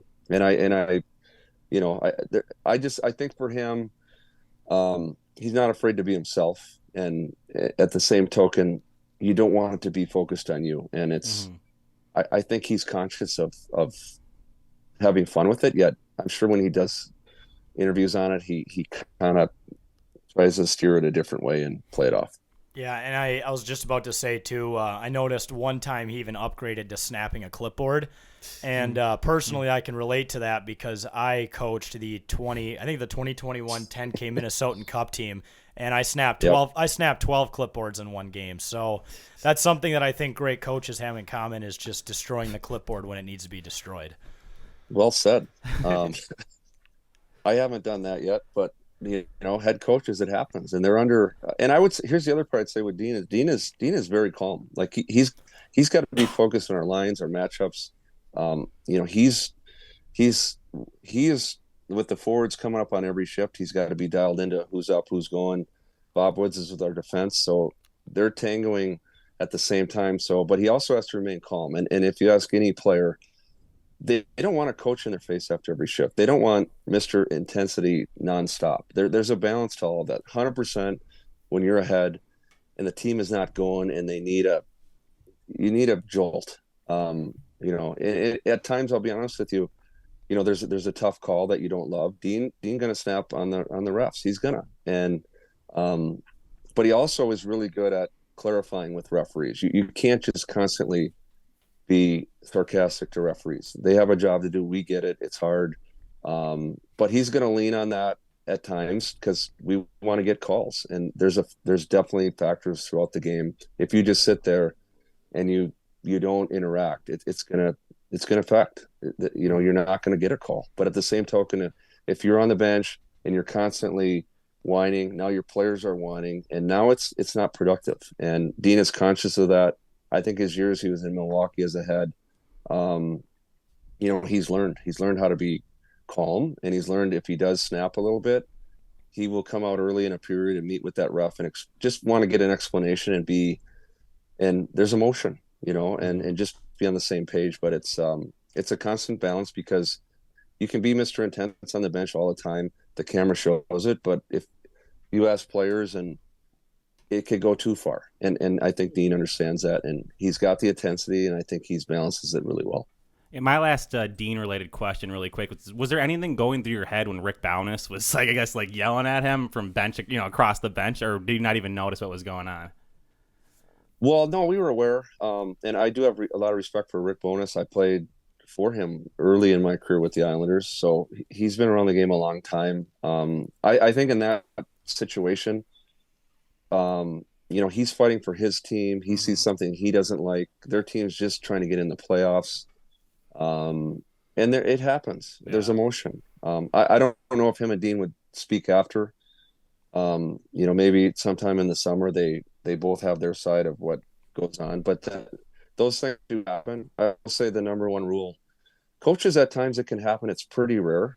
I wouldn't mess with Dean though. I'll tell you that. He's a lefty too, but I would. It does happen, and you're supporting your team. You know what? And there's principle things everyone believes where they do look at the bench, but for the most part, the number one rule as a coach, you don't talk to players ever. Players obviously get into their stuff, but as a coach, you never engage with a player. That's rule 101. And if you do, total disrespect. And we get there's emotions, but sometimes it does happen where coaches, they get, they look down the other way, and it's happened a few times, in different games the last couple of years. But it's usually diffused quickly because the players are the guys that play. But I would say, again, I would repeat, it's good to be on Dean Evason's side. Yeah. Yeah, especially with those tattoos that no one knows he had. Once you see those, it's like, okay, that's a guy I should probably stay away from if I'm going to say anything assertive. So giving you that death stare. Yeah. Well, and he's still in good shape, but he's very proud. He played 800 plus games in NHL, but he had over 1,000 penalty minutes, and he wasn't huge, but he fought a lot in his day. He fought big guys. He wasn't afraid, and I think he had a personality. I believe he scored 79 goals his last year at junior hockey. He could score. Yeah. But he when he got into the NHL, he's like, I have to do more. I might get 20 at some point in my career, which he did, but 20 goals, but he knew he had to fight, and it wasn't fight every game. He had to be a good centerman. He had to be a good face-off guy, but he knew that ingredient was a part of his game, and he did it. And a lot of respect for him for that. Yeah, we love Dean. He's an aggressive guy. We love watching him on TV, watching him at the game. So good to hear some stuff about him. But I don't know how much authority you have as a coach or what your coaching style is like. But do you ever yell at any of the players when they're doing something wrong? Or I mean, let me rephrase that. Do you yell at grown men that could punch knock your 2 front teeth out at all? I think you have to have a fine line with that. A lot of times the assistants are good cops. Head coach is the guy that puts the hammer down. There's intensity in a game, 100%, where you want to get more out of a player, but you got to watch that. You're not going to, I mean, a lot of times I like parenting. Our kids are young. You're going to snap, but you got to really be careful in your role, and you're not ahead. So I always believe stay in your lane. If you have a disagreement with a player and you're an assistant, or your emotions are too much, or you feel disrespected or on that level, it's usually a conversation you have later, or a meeting where things cool down and there's a good rhetoric. But the second you kind of lose it, usually it's not going to be productive. But it's but I say because of playing. I know this with coaches I've had. You gotta, the head's going to come down, and he has to snap at times, but you can't do that too much. But an assistant, to answer your question, you gotta be real careful. Yeah. Really interesting niche question I have for you is you're the guy who has the piece of paper before the game, and you hand it to the person in the locker room who's going to read off the lineup. Do you have the authority to choose that person, or is it usually obvious who you're going to give it to? Like, obviously, like Sammy Walker's first game, he's the one reading the lineup, but do you just pick a random person every night outside of that? Yeah, no, that's a good question. That's a fun one. And I think when Dean came in, he said, we have a couple of final reminders you do, and then you give the starting lineup to a player. It's just a pick. Like, we sometimes as a staff talk about someone with energy might be a good call, but it's kind of just you pick 100% if the guy's first game. But if we're winning, we go back to the same guy. Yeah. So even if Sammy Walker got called up, usually if we win, we're not over superstitious, but we stay with how we do it. So there's been guys who've got called up. There's been guys who just signed, Brock Faber, for example. And it's really special when they kind of are in the room and you want to see how they react, or their teammates do. Do they stand up? Are they quiet? Do they look at the team? And every team does a different thing. But for us, if we win, we stay with the same guy. So it's random. And sometimes what you walk in the room and you don't even have it picked yet. But it's definitely, it's good. It's a fun part before the game. Ryan Reeves, when he first got here, yeah. Mm-hmm. He didn't get it his first game, but maybe 4 or 5 games in, he was the right guy at the right time. And I remember just walking out of the room, and we actually in our coach's room kind of echoes through the bowels down there at Excel, and like we could hear him, and it kept going and going, and we're looking at each other, and they're like, "Who'd you pick?" I'm like, "Reeves." Well, I mean, we could hear him.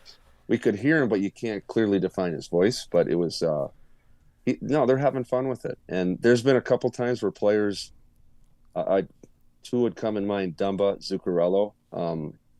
They would come up to you and just say, "Give me the card before the game." And I don't know I don't know what they have planned, because when you hand them the card, we leave. It's their room.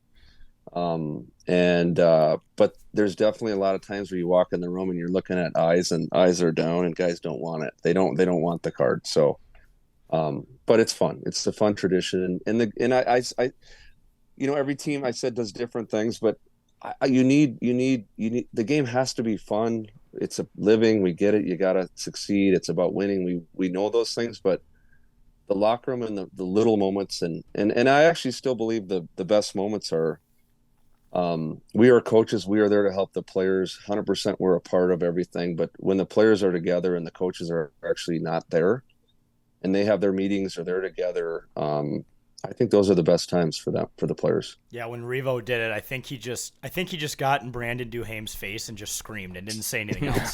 that was the best part of the one he did. But yeah, those are always great videos when they come out. Yeah, and I'll be honest with you, we don't see those. Like we don't. That's the first time I've heard that, but it's fun. And Ryan Reeves is new. Ryan Reeves is new to our team. And certainly he's a veteran. Certainly he's a personality. But I think those little moments allow them to be more enriched with the team, and they're good. They're positive. Now, you brought up Brock Faber a little bit ago, and in a weird way, he has a similar story to you, right? He's from the U of M. As a rookie, he joins a team during a playoff run. What are your thoughts on him and all the amazing things he did when he first joined this team? Impressed. And I'll be honest with you, I will watch Gopher hockey as much as I can, but we play so much, I don't get to see all of their games. And I think what we are most impressed about is first of all, he's strong. Like he kind of commands when he's out there, just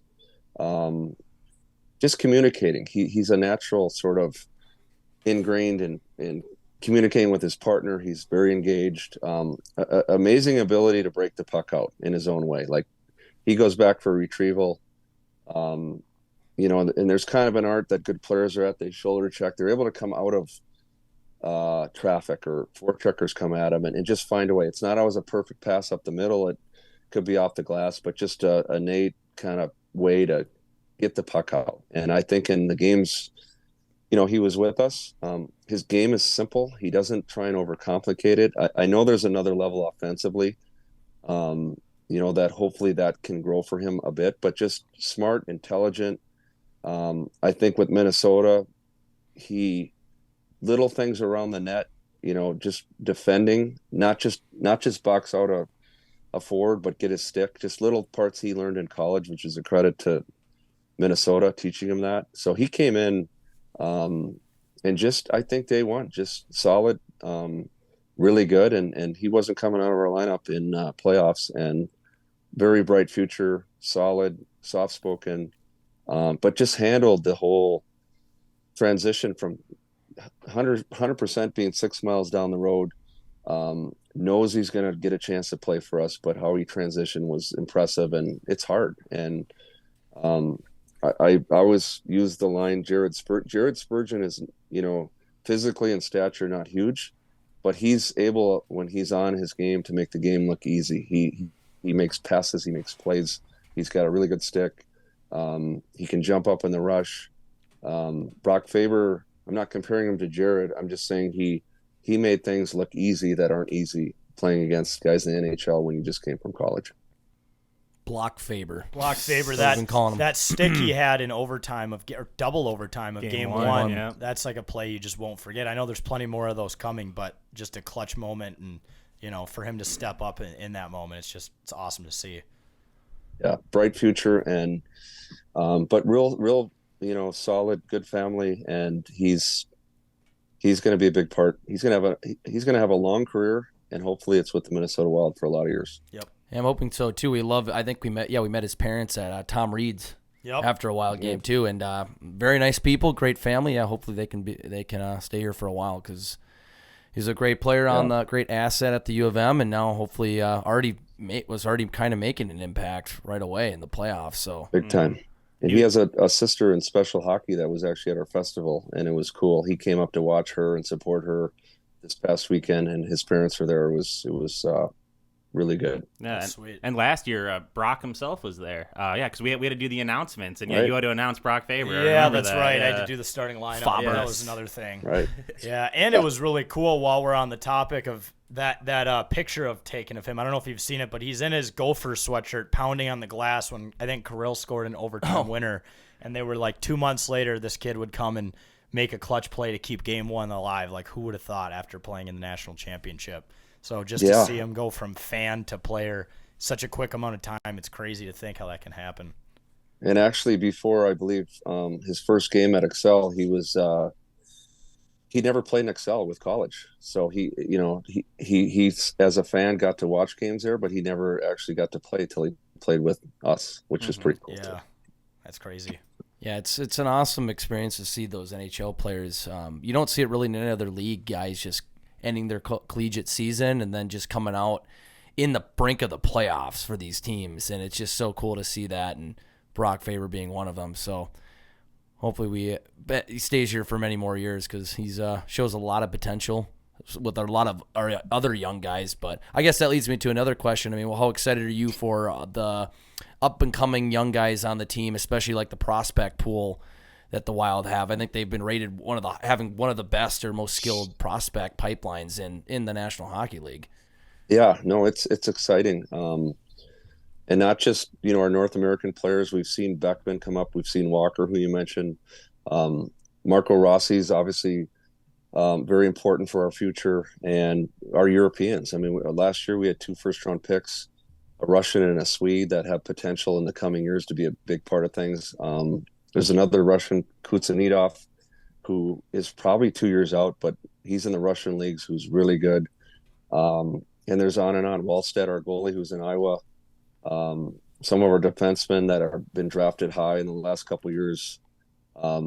It's exciting, and they're a huge part. And there's no doubt, with some of the buyouts to our, players that were here, we're going to need those guys to fill in, as soon as they can. But it's also, I would say, in the next 3 to 5 years, as they continue to develop, it's going to be really good, and the potential is, I think, off the charts. And if they can find a way, this organization is going to be good for a long time.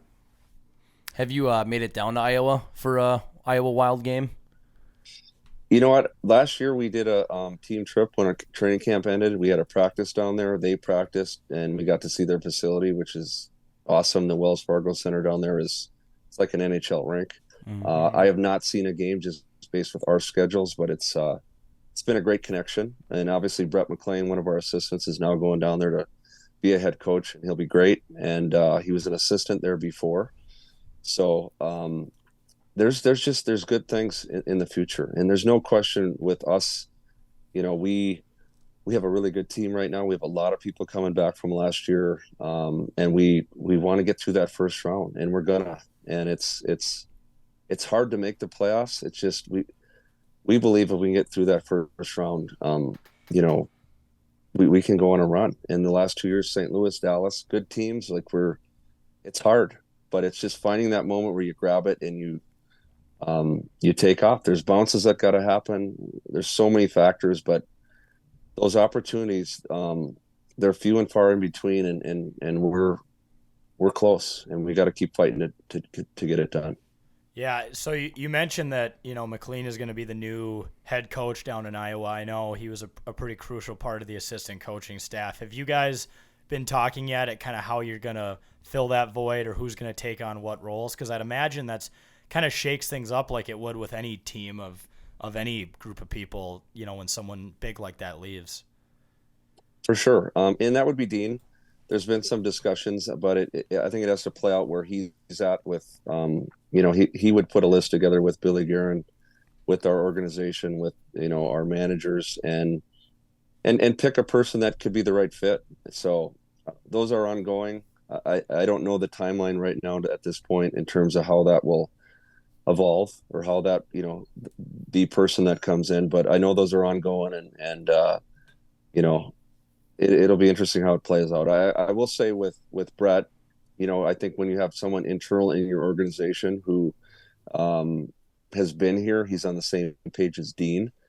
That's important. That's important with our prospects to have the same message. Brett's gonna have his own style as Dean does his coaching, but it's definitely it's good to have alignment in terms of that and how you are as a group, and to get the most out of your players. I am curious, going back to some of your, the coaching aspect. I know you had kids that grew up playing hockey. I don't know if you helped coach or did coach them growing up, but did you apply a lot of the same intensity as you did, like maybe even subconsciously, to like younger kids' games like you did, with the Wild? Absolutely. I've helped coach with our teams at different, obviously with our schedule, it's harder, but like some of our lockout years, even the COVID years, to be a part and jump on with your kids is loved it.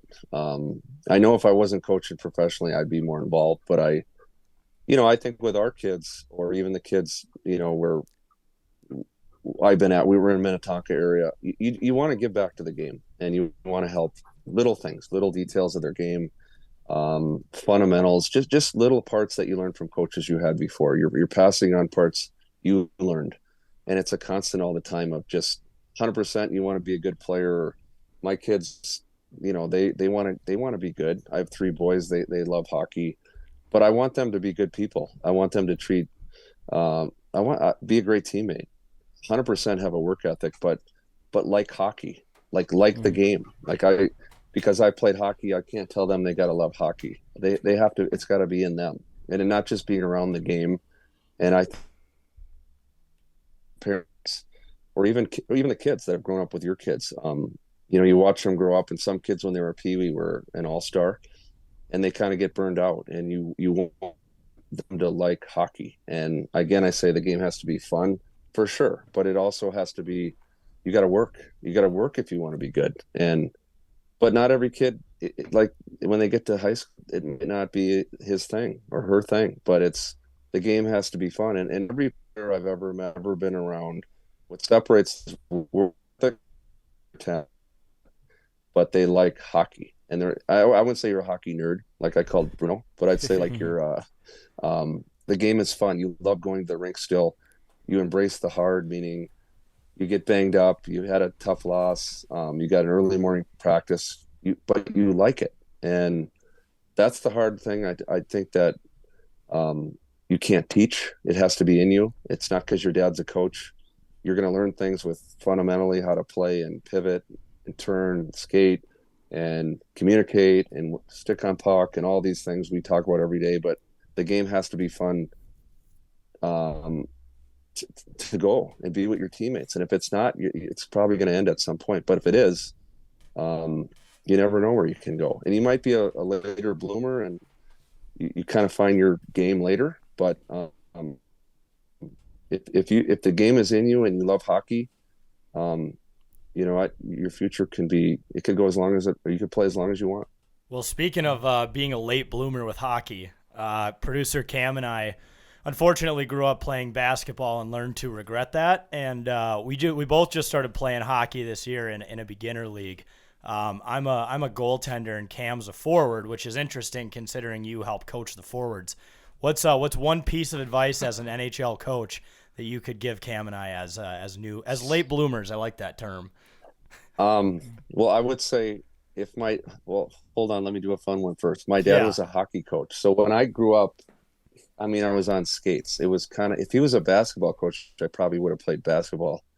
But we joke because we have a Croatian brother-in-law who he came to America to play basketball in the day, Division I, and we love that he played basketball. But we joke that if you throw us a basketball, we'll get a rash.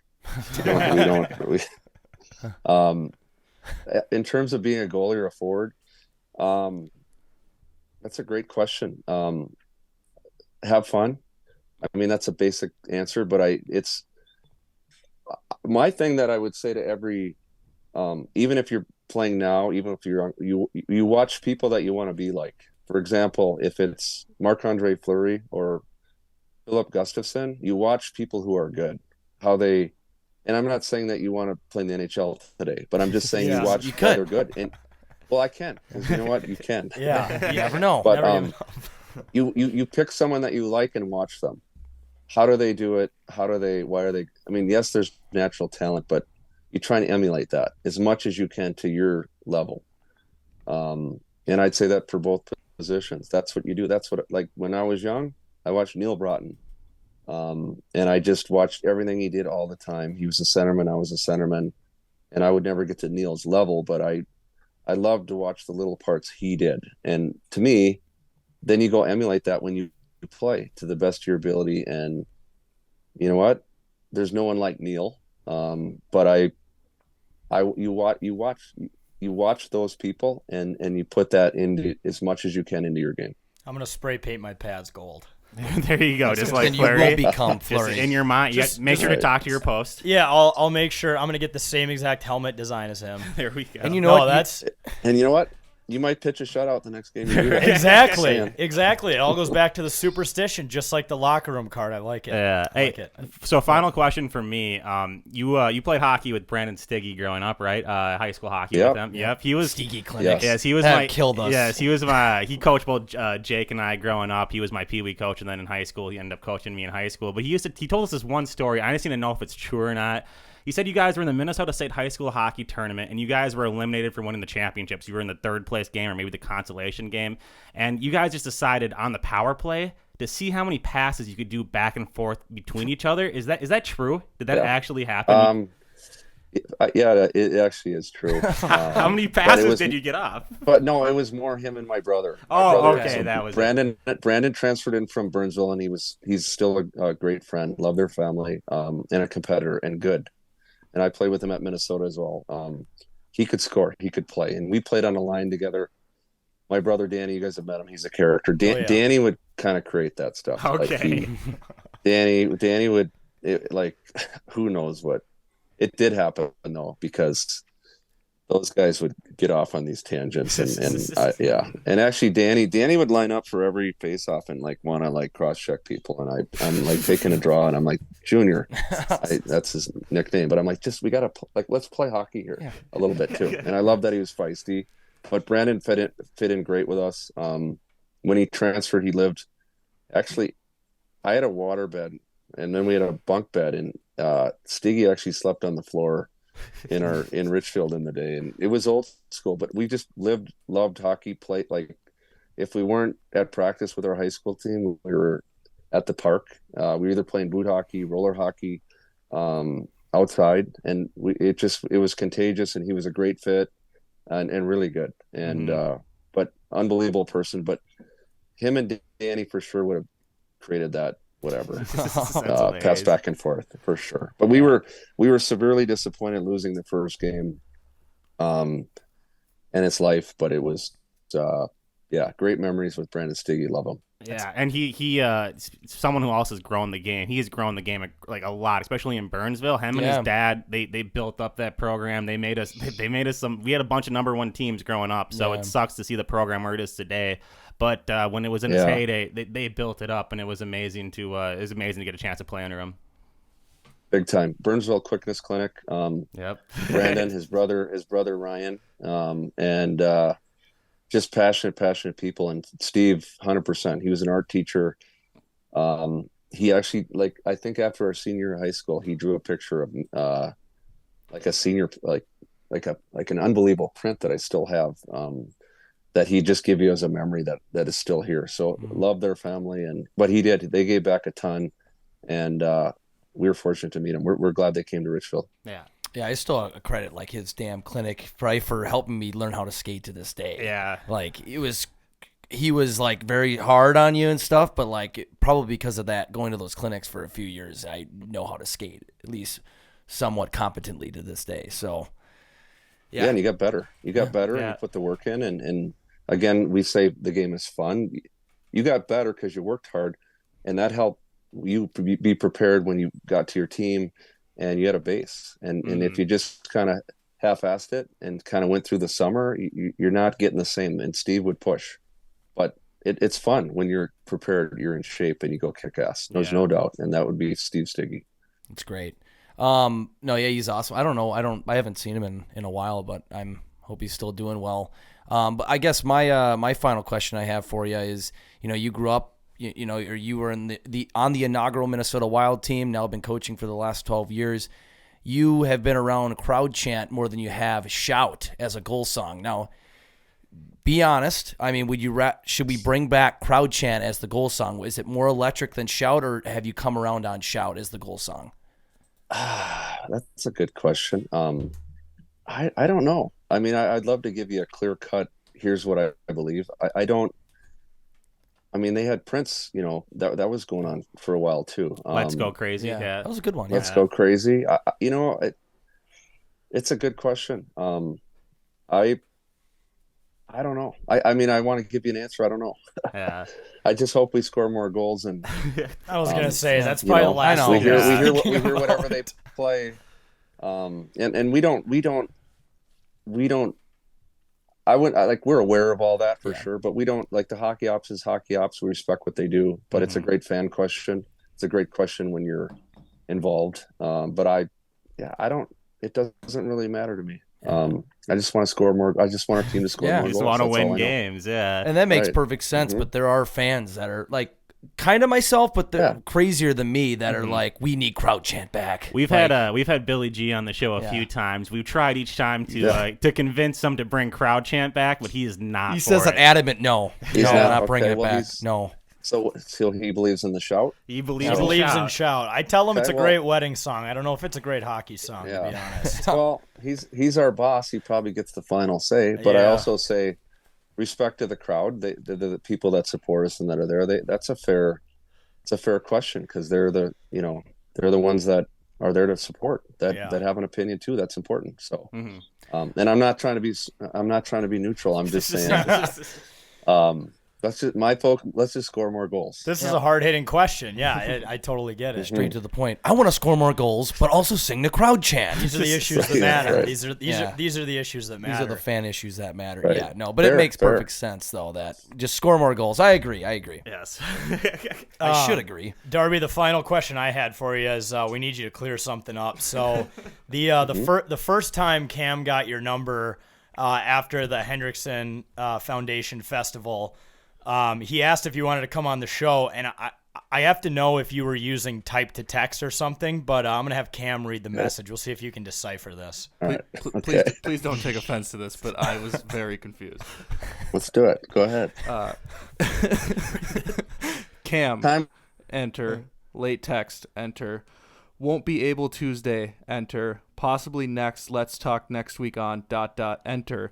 Going on with Eric and Wally, -10K. Enter. Takes tomorrow ... enter. They do show space ... You guys do podcast, enter, or separate. For real? That's what I sent you? Yes. I have no idea. I'd be respectful and obviously get back to you guys and come on. No question, but I had no idea. And what time was it sent at? Let's look. Oh no. 11:12 p.m. Well, that's not that bad. No, it's not bad. It's not like 3 a.m. or anything. It was last June. I have no idea. I can't answer that other than to say I got back to you. Number one, it's good. But absolutely. How I have no clue how that happened. No, we do appreciate it. But you guys haven't told me till we're live on the show right now, which I think it's great. I don't know. We thought this was the best time to address it. Absolutely. we were like, is this was this some sort of a hockey talk, like some sort of assistant coach code that he's speaking to us in? I have no clue how that came on there. And I have no answer. I have no answer. We'll just blame it on Siri. That's what I do when I mess up. Yeah, Siri. Maybe it was a voice text because those come off goofy for sure. They really do. Yeah. We'll blame Siri. I agree. Yes. It would have been funny if like you were doing type to text or whatever or voice text and we're literally saying enter ... 10K takes ... or whatever, however it looks, but we could kind of decipher it. That's good. No, I don't know. Siri. Yep. It's all Siri. Blame Siri on everything. Yeah. Well, this has been a blast, Darby. Before we let you go, we have the signature rapid fire here. We're just going to ask you 10 questions and try to get through them as fast as we can. You ready to go? Yes. All right. Number one, favorite hockey player growing up? Neil Broughton, but I have a second one that I never saw play, John Mayasich, that I've met, but love Neil. He just, but respect John Mayasich, unbelievable human being. Didn't he just turn he's still alive? 90. He just turned 90. Yeah, Jeez. Crazy. He wanted I was fortunate to go to his birthday party the other day. Wow, awesome. Yeah, that's awesome. Yeah, that's sweet. If you owned a boat, which I don't know if you do own a boat or not, what would you name it? What would I name it? I would name it Gordy. Ooh, okay. I love it. Like it. After Gordon Lightfoot. Oh, yes. Oh, okay. Yep. I love Gordon Lightfoot. Oh man. Well, I thought you were gonna say Gordie Howe, so that was like a total like. Well, Gordie Howe would be good too, but yeah, I would name it Gordie or Gordon, but love Gordon Lightfoot. Rest in peace, Rip. Yeah, or Gordon for Jeff Gordon because the boat goes fast. Yeah, it goes fast. Oh, to NASCAR. Minneapolis or St. Paul? Which one do you like better? Both. There we go. Wow, Okay, both. That's always a good. That's a good answer. I do love both. I live on the west side of town, but I love St. Paul. Yep. We used to live in Inver Grove Heights, and I grew up in Ridgefield, but I love both. Yeah. I could not say one or the other. They're both together to me. And that's why we're called the Twin Cities, ladies and gentlemen. There's the answer right there. If you had one movie to watch the rest of your life, what is it? I would watch The Natural. Okay, The Natural. Yeah, okay. Robert Redford. I like Robert Redford's one of my favorites. Yep. If you were given an all expenses paid trip to North Dakota, would you take it? Yes. Yeah. Go up 100%. Go up to the Ralph. You ever been to the Ralph? Yep. We had an exhibition game actually when I played. We played St. Louis there years ago. Okay. And have met many players or teammates that were, part of North Dakota's program. It's a special place to them. I chose Minnesota, but a lot of respect. As a former golfer, do you hate UND or are you indifferent? No, Yeah. I don't hate. But you want to beat them when you play against them. Yeah. And but I respect the people that were there. Even like Gino Gasparini was a coach when I played. Heck all, but pretty special program. And actually, I mentioned Rick Wilson earlier. He was part of the Fighting Sioux in the day, and he's probably one of the people I look up to as much as anyone in the game. Rick Wilson, who came out of North Dakota as a player. Jack and I are UND boys, and JJ on the far end of the table is from the U of M. So yeah, we have a fun rivalry when it comes to them. Absolutely, and miss the WCHA. That's for sure. Yeah. Well, and I worked at the country club up there, and Gino was a member, so I got to talk to him all the time. He's a good dude. It's a legend. Yeah. Never forgot to put on his national championship ring. He wanted he wanted you to know that they are in that one. So yeah, I don't want to go on too much side tangents, but I just remembered. I mean, I think you played in didn't you play in the last years at the Pavilion at the U of M? I was in that era. Yeah. Are you saying the Mariucci Arena in Minnesota or up in Grand Forks? No, in Minnesota, because didn't Mariucci not open till 1990? I missed the new Mariucci Arena. Yeah. I played the old 93. Yeah.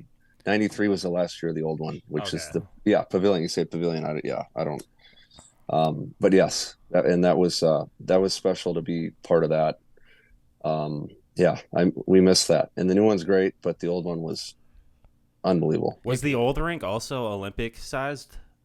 Nope, but it had unique behind the net. It had more space, so I don't know what the dimensions exactly, but there was bigger behind the net to make plays, and it had a great balcony. And I wish they could have somehow, and the new one's nice with a big bowl, but brought a little of the old one into the new one, kind of like they do with old baseball, Baltimore's baseball, just unique. I wish they would have brought that in a little bit. Yeah, because the Pavilion now is where the volleyball plays. Yeah, I don't know if they played there back then. I don't think they did, but like that, it's just crazy when I've gone in there when I was at the U and went to volleyball matches. I'm like, this is where the hockey used to play. This is crazy, but it would have been probably an electric atmosphere. It was just awesome. Unique. Couple seats in the corners weren't great sight lines, but it just was the history when you were young, and it was and the new one's great. I mean, they've had teams that have come, not won the national championship in that rink, but there's been good teams for sure. I grew up in the old school where I watched a lot of good people come out of the old Mariucci. It was pretty special. Yep. What's a first world problem bugging you at the moment? First world? Yeah. Voice to text. Voice to text. Voice to text. Yeah. Traffic on 494 right now. Maybe? Yeah. That's not good. They just laid down a ton of construction there too. I saw when I was driving back on Sunday. So it's about to get worse, folks. If you thought it couldn't get worse, it's about to get worse. Buckle in, yeah. I've said just blow that whole thing up and restart it. I don't care how many years it takes. Maybe throw a tunnel in the mix, Elon Musk style. Or just create flying. That's not cool right now. Yeah, build flying cars. It's not great. Yeah. Are you a golfer? I used to play more. I play probably 6 to 8 rounds a summer now. Okay, so not every day. What's the best club in your bag? What would you say? Putter. Okay. Putter. That's Wow. a good club to That's a have good locked one. in. That's Yeah. That's a rare putter. answer, but the responsible answer. I like that. Putter. Yeah. Who would you say is the funniest player on the Wild roster right now? Right now, that's a good question. That's a good one. Because a lot of their humor probably they don't show it around the coaches. I suppose, yeah, I guess. Or you know, we have assume? personalities. Dumba's a personality. Foligno's a personality. Reeves is a personality. Probably Marc-Andre Fleury from what I've seen. Yeah, because he's a prankster. Yeah. I think it was Boldy's birthday this year. He brought a cake out and shoved it in his face. I mean, simple but fun. Yeah. You know, like Marc-Andre Fleury's still a kid in an adult body playing in the NHL who's going to be in the Hall of Fame. It's got to be Fleury. Yeah, it's incredible how much fun that guy still has. He's a prankster for sure. Yeah. What's the worst fast food place, in your opinion? Worst fast food place? Gosh.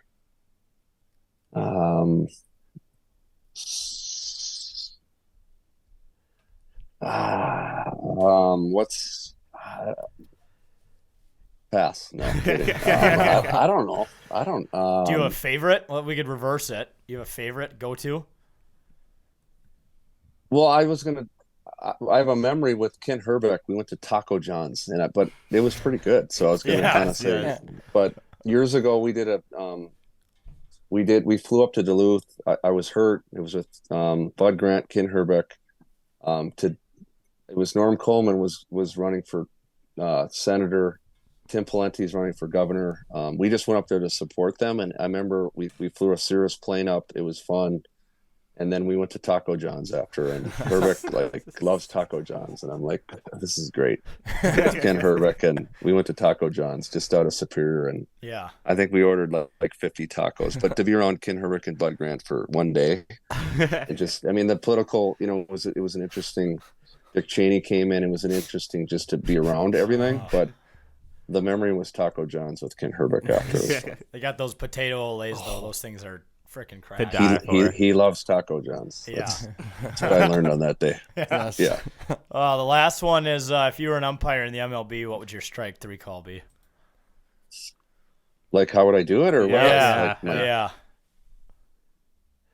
Like, do I got to act? Oh, yeah. Yeah, you got to get into it. You're behind home plate. I'd be quiet. It just, you're out. There we go. Yeah, Nice and classy. You're out. Get to the bench. You don't have to put a show on. I mean, just make the and it's over. There we Yeah. go. Done. You're out. It aligns with your coaching theory that's make it about the players, because some umps like to make it about themselves, and it's all anyone talks about. Yeah, stay in your lane. That's a, don't act like a head coach when you're not. Support, be a good teammate, be humble, and but don't be too humble that you're not, good. But just stay in your lane. Stay in your lane. Yep. Well, Darby, thank you so much for joining us, man. We've really appreciated this interview. This has been a great time to chat with you. It's great. Awesome. Thanks for having me on. And that whatever text I gave you, I apologize. No, that was great. We laughed our asses off at that. Like, what's going on here? Is he okay? Yeah. Well, and thank you for the foundation being and being active, the sled and the competitions, and that means the world. The exposure that you give creates opportunities for others to play, and it's a big thing. Thank you. Yeah, no problem. That's absolutely what it's all about. We have lots of people ask us, hey, how do you guys bet legally here in the state of Minnesota? Well, let me tell you how. We use an app called Better Edge. Better Edge is a legal online social betting marketplace that allows you to post and engage with other sports betting fans, place no commission positions in an online marketplace, compete in direct head-to-head challenges with horrible bettors such as myself, Bossman, JJ, and producer Cam over here. You can also compete in public or private betting competitions, and you can also buy or sell positions such as spread, over-under, money line, etc., all at current market prices. All you got to do is use the promo code 10K at betteredge.com to get a free $20 when you sign up and verify your ID. Once again, that's 10K at betteredge.com to get a free $20. Win some money. All right, folks, welcome back to It's a Bit. That was an electric interview with Darby. That's been a long time coming, and I'm glad we could finally at least address the text message. That was just so funny. Cam literally sent it in a group chat. Hey guys, can you help me decipher what this means? What? That's why I was laughing at first when I first read it off. I'm like, God, I hope he doesn't get mad. But then I'm like, fuck it. No, well, that's a good vibe. It seemed like he almost felt bad about it. We were like, no, dude, it's hilarious. Like that. Sometimes I've sent texts like that where I'm like, I couldn't tell you what. Jake has sent a text like that to Wyatt's World in Buffalo. Well, the funny thing is I've been alerted. Good game. The funny thing is when I got his number when we were like at the after party or whatever last year, he accidentally called me and he left me a voicemail. Oh yeah, wasn't it him talking to us? But yeah, it was him talking to us in the voicemail, and that is also hilarious. But it doesn't have like context like this did. But like the voicemail was like 25. Yeah, right now. Yeah, okay. Yeah, perfect. Very like I knew that literally. Like probably like one of us 3 boxes right now. We still have so. So it's that just shows why this whole thing was Siri's fault, because she's clearly not at the ability to decipher the English language quite yet. Quite fully. So. Give it a few years. We don't trust AI yet. Yeah, Siri has taken over his phone. Yep, I think so. AI has taken over his life. Let's close out the show with ranking our top 5 public golf courses. I'm going to once again state the word public because we are not daddy's money. We don't have club connections, and we had to play public golf courses, so you just got to deal with it. Once again, I think another list that's going to be very controversial. People are going to probably respond and say, have you even golfed in Minnesota if that's your list? I'm just going to expect it now. I'm going to give you guys the warning right now that this is going to be one of those lists that probably no one likes. Yeah, and also keep in mind, us 4 are like, when we golf very similar courses, so just don't be expecting us to be naming courses all over Minnesota, right? I mean, we're definitely gonna have different courses, but yes, and there's gonna be some similar ones too. We live in the Twin Cities, yes. And there's some that we've never golfed before. All of us haven't golfed. Some of these we maybe like you've golfed that I haven't golfed or whatever. So don't be saying like, oh, why wasn't this in your list? Well, I've never been there before, so calm down. Yep. People will get offended. I'm glad we got the disclaimers out there. Yeah. No, but it doesn't matter at this point. We're still going to get shit on. Viewer discretion is Well, all we do is we end up posting our list on Twitter and Instagram, and they don't have the disclaimer at the beginning, so we're going to get shat on regardless. My favorite one is we always make a thread, and make sure to vote for which one you like the best because it's a little bit of a pride competition. But my favorite is the person who responds under the poll and says, "Can I vote for none of them?" Yes. And it's like, I think you just did. Yeah, that's one vote for nobody. There you go. So we're going to be ranking top 5 courses, public courses in the state of Minnesota. Let's start with our number 5s. Cam, what do you got? My number 5 is Inverwood in Invergrove Heights. The reason why it's my number 5 is I grew up in South St. Paul. So like growing up in high school, it was like if you want to go golf, that's where you go. So a lot of memories there just growing up with the boys. Is it a 18? Yeah. Oh. They have an 18 and they have a 9. Okay. So I was just here when I heard wood, I think of Burnham Wood in Burnsville, which is just like a 9-hole. No, Inverwood's actually pretty nice. Inverwood did that. They did like they lost a lot of money on this, and they actually almost went under. But they did a 3-year membership for $190 or something like that. So that's a scam for them. Like, that's free golf. They fucked themselves. Yeah. Maybe it was a little bit more than that, but it was like dirt cheap. Yeah. And like people took advantage of it. Obviously. Well, and I love getting my wood Inver, so that is hot. I think they were probably banking on people giving up on golf after like 2 years because it's so hard that they would have just gotten free money for a membership. But if you play golf enough, then you'll make that back in like the first. Also, few funny months. memory there. My first ever golf round. I think I must have been in like 7th grade. Club went farther than the ball. First swing. There you go. I just let go of Was it. Was it raining? No. Okay, so you just threw the club. Yeah, I stink. Happy Gilmore did it and Cam did it. I mean, I don't know. Maybe Cam has a future on the tour. Yeah, and that Clark did it in bench warmers with the bat. Correct. But so. we gotta duct tape your hands of the club if we might need to do that. That's your issue. Actually, a good idea because I rotate my club head a lot. Yeah, that's what you were telling me. What the second swing guy was telling you. So maybe that's a great idea. Just tape it. You're walking around you might just have to use one club the whole time, but just figure out one that's universal between putting and driving. I could putt with a driver. Okay. Yeah, you could. That's probably the easiest club besides your putter to putt with, wouldn't you say? A hybrid. Oh yeah, hybrid. There's actually a lot of players on tour who, if they're just off the green, they use the hybrid in the rough. That'd be weird. Decky Matsuyama is one of them that I can think of that does that. Psychopath. Instead of chipping, they use the hybrid just to get the little bump and run. But all right, Wags, you're number 5. I got Valleywood, man. It's a classic OG course that we've gone to several times. We're pretty good buds with is it the not the owner, like the manager over there, the pro Jordan. Oh, the club pro over Jordan. there. Yeah, he's an absolute beauty. But we've done several videos over there, and we've had just great times over there. So yeah, I haven't played there this year, but I'm sure we have plans on playing there a few times coming up here. So looking forward to it in Apple Valley, obviously. Yes.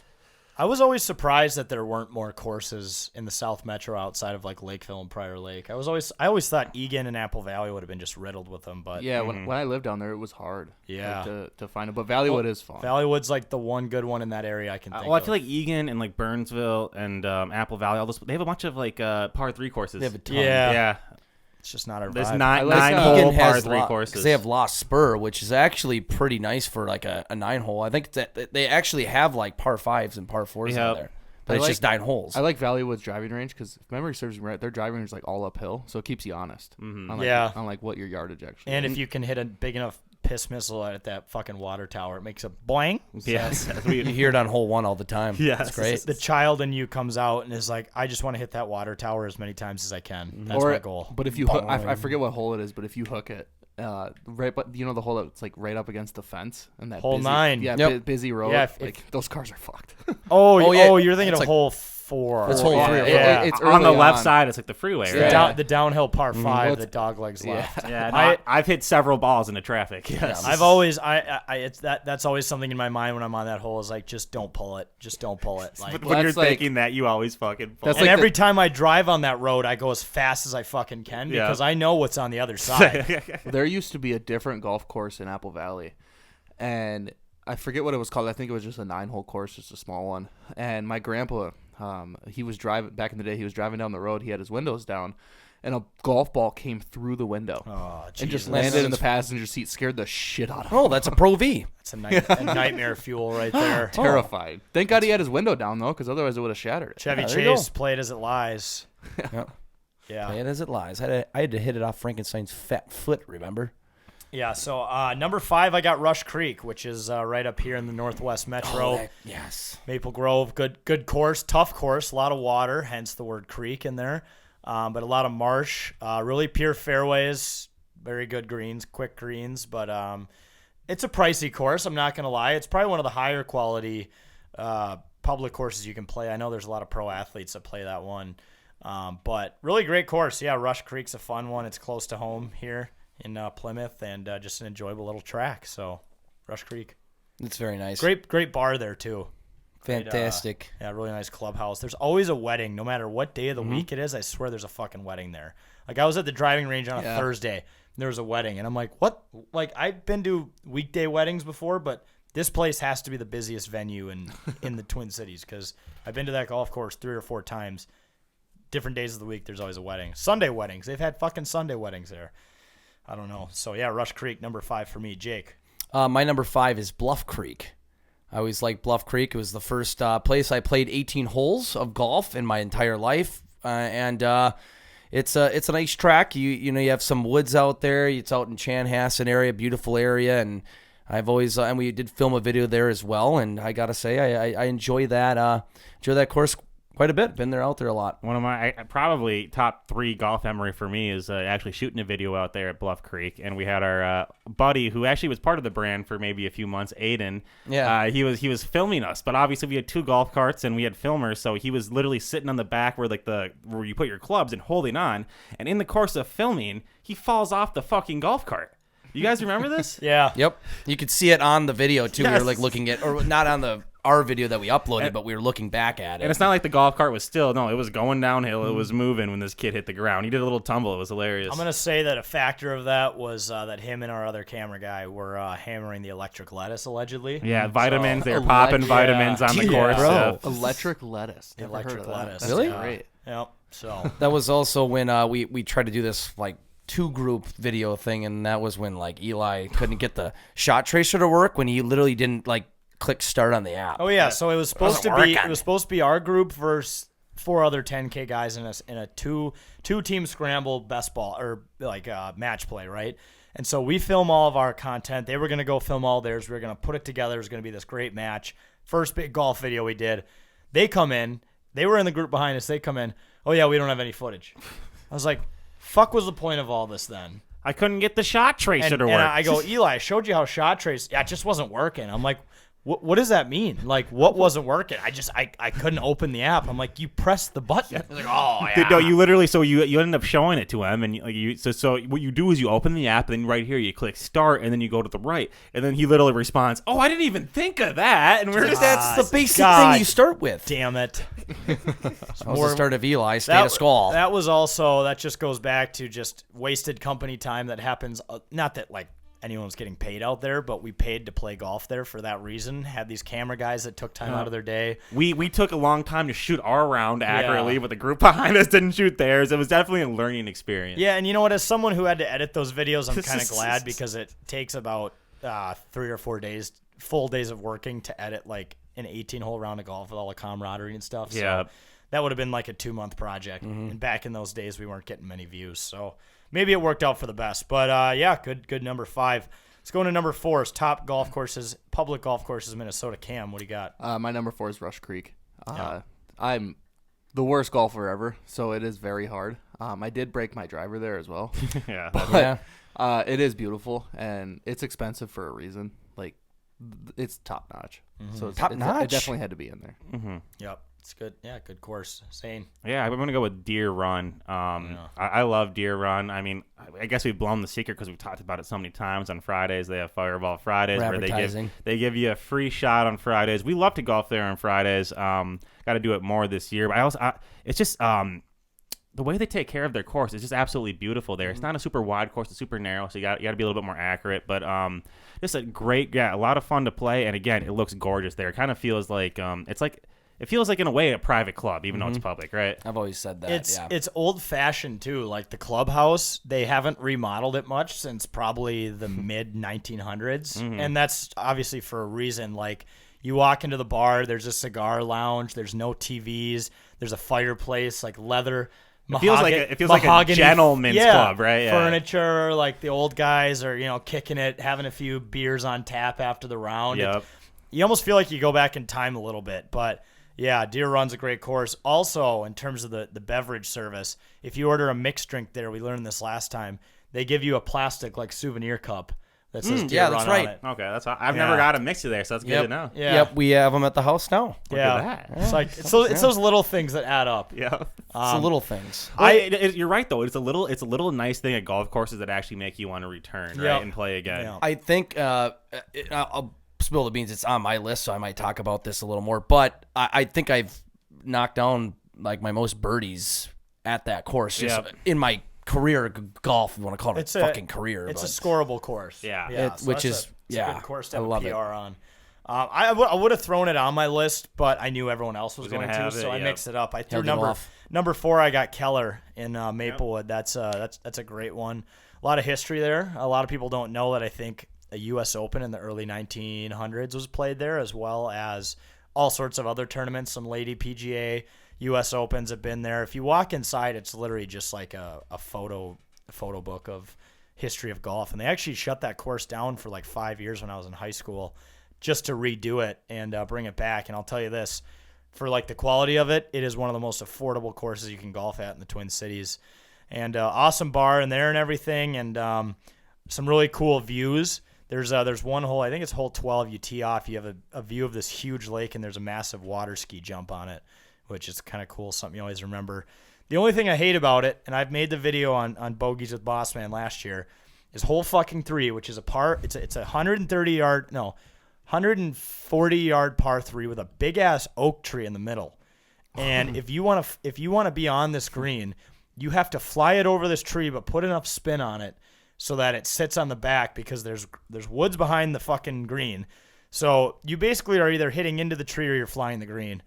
And I got a lot of shit for making fun of that hole and how poor of a design it was. I said that whoever designed it was probably on crack or something. And a lot of people on Facebook specifically gave me shit for that take. But then Golf Digest, which is a very credible golf source, released an article called The Top 100 Worst Designed Holes in America. Keller Hole 3 was, I think, number 14 on the list. So, yeah, they tore that hole apart, and I feel like I won the argument. But everything but that hole, great track. So I got Keller number 4. Beautiful. Journalist Jake. Number 4 for me is also Rush Creek. I absolutely love this course. It felt like it was almost like, I remember rolling up to the clubhouse. I'm like, they have PGA events here? This is insane, because it just seemed like it had that size and look to it, and the restaurant in there is fantastic. And I love the driving range there also because it's closer to our house. But I also love the wildlife aspect of it. When I was at the driving range a couple weeks ago, and I was chipping on their green on hole 18, which is a beautiful hole. It goes right around this pond. There's a lot of like cattails and stuff. See like a shit ton of pheasants just flying around through there. You can hear them cackling and stuff, and like that was like my inner self, like, oh cool, nice pheasants. But no, literally saw a bunch of pheasants cackling and flying around and right by people golfing. That's awesome. So wildlife. You went there to golf. You ended up getting cocks on the brain. Yeah, I did. Yes, cocks always on the brain. Yep. So they're just more on the brain that day. But I'm like, you know what? Playing there would just be, I felt like it was really kind of outside of the city with that kind of feel, and having played there before, it's a beautiful course. Absolutely beautiful. Difficult in some areas, very narrow fairways on a couple of them that are tricky, but challenges you a little bit, so I like it. All right. Producer Cam, you're number 3. My number 3 is Bunker Hills.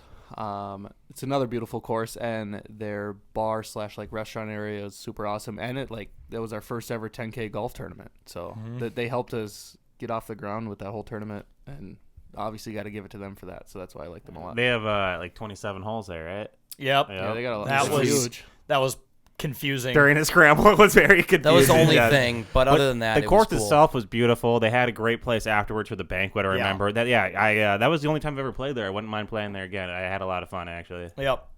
Bunker's a good one. Yeah, thanks to them for getting us kicked off the ground with the 10K Invitational. And while we're plugging it, make sure to sign up for this year's. It's at Hastings Golf Club, which is a gorgeous course in Hastings. Another team just signed up, so we've already another team just signed up. Look at that. Shout out. Yeah, it's a nice club. Submissions are flying in, folks. 10ktakesmn.com. Go to the events tab. Sign up right now. Yesterday you said tomorrow. Just do it. Sign up. Do it. Yep. So all do right. it now. Number 3 for me, boys. It's already been said. It's Bluff Creek. For me, that's my home course. It's 10 minutes from my house. That's my go-to. If I go to a range, I'm going to the Bluff Creek range. It's a gorgeous course. I love something that a lot of people don't talk about, which I love about it, is their bridges. When you drive over a bridge, there's literally 40, 50 feet drops to the bottom. If that bridge gives out when you're driving over it, you're gonna die. I know. So Isn't that thrilling? It is thrilling in its own way. So it's crazy how they built the course around that crazy terrain, right? But yeah, I absolutely love the course, and yeah, it's my home course. So shout out to Bluff Creek. Yeah. It's kind of funny you mean you say Bridges, because that is my number 3, the Bridges in Winona. There we go. Which is a gorgeous golf course down in Winona where my brother lives. It's a course that's built basically in the bluffs right along the Mississippi. There's a lot of really cool holes, a lot of really unique holes. Some of them go directly uphill and then directly downhill, a lot of blind shots, a lot of amazing views of the city of Winona.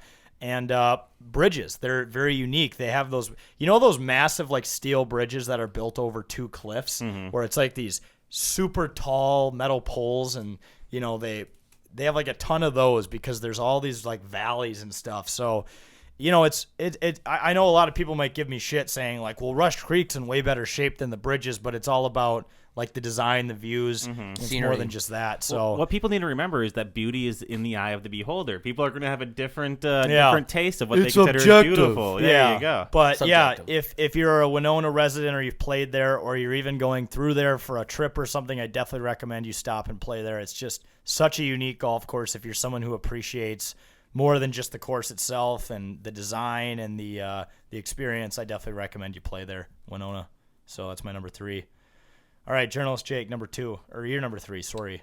Number 3 for me is the Meadows at Mystic Lake. I feel like you're Dr. Evil. The Meadows. That's a good bit. But I absolutely love this course. I didn't play there for my first time until a few weeks ago, like a month ago, and I've always seen it like around Mystic Lake, having been there and stuff for outdoor concerts, but like to play it was just awesome. It was, a very difficult course, for me at least, with some there was like kind of an island green on hole 3, or whatever it was. I love that, yeah. But it's challenging. It had a really nice vibe to it right next to the casino, which that restaurant was fantastic. But we even played through a little bit of the rain, and it was still great. But it was it's an awesome course. I liked it a lot. Yeah, totally agreed. All right, Cam, you're number 2. My number 2. So keep in mind, I haven't golfed as much as you guys, so I haven't been to a lot of these courses. But my number 2 is actually Theo Worth. I think it's just like a super cool course. It's not like fancy or anything, but it's in a really cool area, and like the design of it's just fun to navigate. The Minneapolis skyline is the best part. You get to see that on about 4 or 5 holes. Yeah, and the clubhouse has like an old school feel to it too. I like the vibe there. Well, I think it's one of Minnesota's oldest courses, isn't it? Or yeah, it has to be. I like it a lot. Goodrich or yeah, especially when you start naming golf courses after like former. Is it like Theodore, as in the president? No, and then I Worth? think like Theodore Worth was like a real. That's person. a person. There's no way he was born after 1900. There's no way he was not racist. Yeah, Yeah, probably. so I'm just gonna search. Let's see if he. I'm searching his name. Of course, here we go. He pops up on Wikipedia. Okay. All it says is he was instrumental in designing the Minneapolis systems of parks. He was Swiss-born, and he was widely regarded as the dean of local parks in America. There you go. Wow. And Theodore Worth is a state park, or not a state park. It's it is. Is it regional? Regional. That's something. The word. But there's so much shit there. There's the 18 holes of golf. There's like a little par 3 course. They have a frolf course if you're a frolfer. They have the bird watchers. They have people doing that. They have cross country skiing trails. They have, I think, a few ski hills because there's like chairlifts and shit. It actually looks like Theodore Roosevelt a little bit too. Yeah, it does. Yeah, wow. Okay. So like that was the typical. When was he born? 1860. Yeah, that's what I said. There's no way that guy was born Civil War. Yeah, he's seen some shit. Yes, and he died in 49. So okay. Yeah, he's been gone for a while. Yeah. 3 of them, but yeah, great park and great course. That one's close to us too, so that's a nice one. All right, Zane, you're number 2. The Meadows. No, yeah, but I do love the Meadows. Just like Jake said earlier, is my first time playing there earlier this year. Hole 3 with that island green is a lot of fun. You feel like you're a professional, especially when you actually landed on that island green, right? You feel good. I definitely did when I landed on there. And I remember when we were playing it, they had they were redoing hole 18, right? Temporary green. Yes, and even though they had a temporary green, it did not take away from my experience at all. That was we got like half-price golf at one of the best golf courses in the state of Minnesota. I had an absolutely blast, and I highly recommend going to the Meadows at Mystic Lake. Yep. The Meadows at City Sopa. Yep, and that's my number 2 as well. Just pretty much you guys covered everything. Just a gorgeous course, fun experience. We were lucky enough to play for $65, which if you played the Meadows and you paid to play the Meadows, you're like, that is literally robbery for how nice of the experience and the course is. Yeah, I just love Mystic in general, so that's a no-brainer. The golf carts there were amazing. Yeah, Top of the line. yeah. So for those of you who are golf nuts, they're the easy goes with like the big cushiony seats, and they're lifted off the ground. They have pedals like cars. They have you don't even have to hit the brake pedal, which most of them you don't these days. But yeah, they have the screens that tell you the yardages. Great course. Great quality polos. Mm-hmm. Yeah, Eli bought a $70 pullover. Polo. That was a hilarious story. They it started raining, so they're like, "Oh, well, we'll gamble while it rains." He loses $200 on slots. He comes out, he buys a pullover for another $200 to play in the rain. They play 9 holes, and he's like, "It's too bad. We're gonna get a rain check for the other 9. Spend $700 in a day in golf's 9 holes." Yep, that's a typical 6-iron move. Yeah, it is. For those 100%. of you who know 6-iron, that's his bit. That's your buddy, Jake. That's your buddy. He's your buddy. Okay. Jake, what is your number 2? My number 2 is Deer Run. Beating Meadows, surprisingly, but I absolutely love Deer Run. Like, as we talked about, you feel like you're almost in a private club feel, way more affordable than a Meadows, even though we got it for half price. I'm just saying on a normal rate or normal day. And I just and the Fireball Friday adding on top of that is great. And the carts have high technology yardages. Everything's fantastic, and like I said, I've sunk a few birdies there in my time. So, Jake, you just like it because the cart girls there invite us out to bars afterwards. They did, but we didn't go that one time. But we did end up at Floyd's when I was with Jack and your buddy Cole. And the food there was some of the best I ever had in my life. That bar down there, it just Victoria is a beautiful area. Next time we play there, let's hit a Floyd's. Run Deer. Floyd's I did Juicy Lucy there. Oh, they did. Yeah, there we go. Really spicy wings, man. About 6 vodka Sprites too. Fucking A, yeah. Yep. I'm looking forward to the next time we play there. Yep, absolutely. All right, our number ones, our favorite public courses in Minnesota. Holy shit. The Thunder. I thought your laptop was going to explode. I thought that was a volcano erupting. All right, Cam, you're number one. I might get a lot of shit for this. I don't know if you guys have ever played here, but Hidden Greens in Hastings. It's absolutely Hidden Greens? I've played Emerald Greens. Emerald Greens, yeah, but Hidden Greens. Jesus, how many hidden. courses they have there? It's like technically Afton or Hastings. Okay. It's Afton. absolutely gorgeous. Like it's I would say it's probably in the middle of the woods, but like Hidden Greens. It's just beautiful. Yeah, no shit, it's hidden. It is beautiful. Oh, wow. That looks actually fantastic. It looks like it is right in the middle of the woods. I love all the trees. It is so fun to play. It is hard because there's a lot of trees, but even if you're a bad golfer, like you can appreciate it because it's beautiful. Yeah, looks pretty plush. Awesome. Wags, you're number one. I go with the Wild. It's definitely the most expensive course I've played, and the price tag is worth it. Had a blast from start to finish, and also because it's so expensive, you can normally get solid tee times there as well. So I'm gonna shout out the Wild. Also, another reason I'm such a fan. Growing up, I had a buddy who lived on the 17th green. At night, we'd go out there and we'd chip, and it'd be a lot of fun. That's a good thing to do as a kid, is sneak on the course. I played baseball with that guy. Oh, say his first name. Nope. Starts with a B. There you go. And a lot of people don't know the Wild's actually inspired the name behind the Minnesota Wild. Yeah, that's true. Yeah. So, really? Darby could have brought that one up. Yeah, you would have loved it. Yeah. Yep. Yeah, mistake. Good bet. All right, I love the Wilds too, and I do love Deer Run. Like I said, I wanted to make sure our lists were a little more diverse, so I threw some other ones on there, although this would have been my number one regardless of those. And I have Stone Ridge in Woodbury. Played high school golf there for a few matches, and then my former boss, Scott Cole, amazing guy. If you're from New Richmond, you listen, or you've played New Richmond Golf Course. He was the pro there for years. Awesome dude. He became the pro there for a little bit, and he was nice enough to let us go out and play there, which it's usually a very expensive course, and he'd let my dad, my brother, and myself play for free. And Stone Ridge is a gorgeous course. It plays to exactly my liking. You know, I like to have it play an open course and carve the ball, and really nice greens, really plush. If you're really a golf nerd, you'll know they have bent grass all over the course there, which is the best kind of grass you can hit a golf ball off of. And just a lot of good memories. It's close to where I grew up, and Stone Ridge is my number one. Journalist Jake. My number one is Clear Lake Regional Park. You can really get a good shot at some runners. No, I'm just joking. We filmed some good skits there. We did, but we were complaining about the quality of that course. Yeah, it's a 9-hole. And we were just getting fucked on by mosquitoes. Yeah, it's actually a really nice. I drank wine in a bag there for a video. Yes. We did a lot for videos. Here's what I'll say, because I don't want to bash the course too much. It's a great beginning course. If you're beginning golf, go there. Yeah, it's a really great par 3. Actually has a par 4, par 5. And hole 9. Yeah. Yep. Hole 9. But my number one is the Wilds as well. By far one of the nicest courses I have ever played personally. I know I really want to play more courses and diversify my golf portfolio.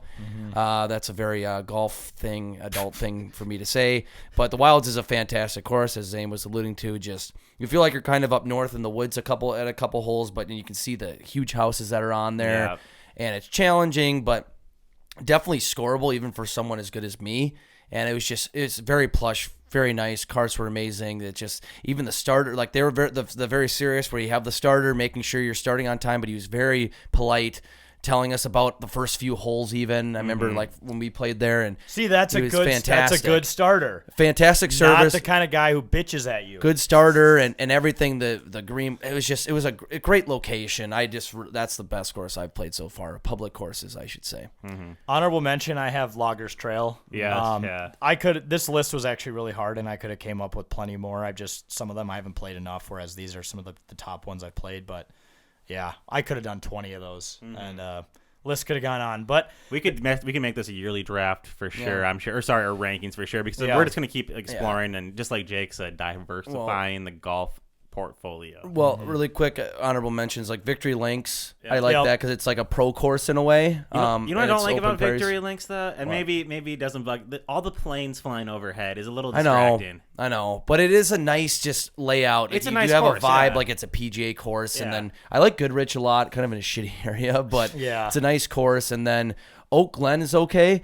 I gotta say it just because it's near that Patriots Tavern, which is also just an amazing restaurant over in like Woodbury. That's right over. That's actually Stillwater. That's Stillwater. That's right by Loggers. Also, another honorable mention is I'm trying to think of the fucking name, but now I've lost it. Well, while we're thinking of the East Metro, in White Bear Lake, you're playing there. Oh, Manitou. Manitou Ridge is a fun one too. I'm playing there tomorrow night for the first time. Yep, that's a good one. I like Goodrich too. You're right; it is a shitty area, but they got The course is really nice. It's one of the oldest ones in. they got the great state. dogs at the turn too. Yeah. My only honorable mention, Jake. Have you ever played? Is it Cleary? Not Cleary. Where's the Burnsville? Crystal Lake. Crystal Lake. Thank you. I was gonna throw that one on my list too. I've only played there I've once. never but- played there. That's where the Burnsville varsity team plays. I had a bunch of banquets there, and I think a driving. No, I did 9 holes there once. Okay. and it was a lot of fun. I so. heard it's a good course. It seems like they almost just literally had a plot of land where they just for every course, but it's like right off the side of the road. It's busy. It's probably been there a while, but I need to play there.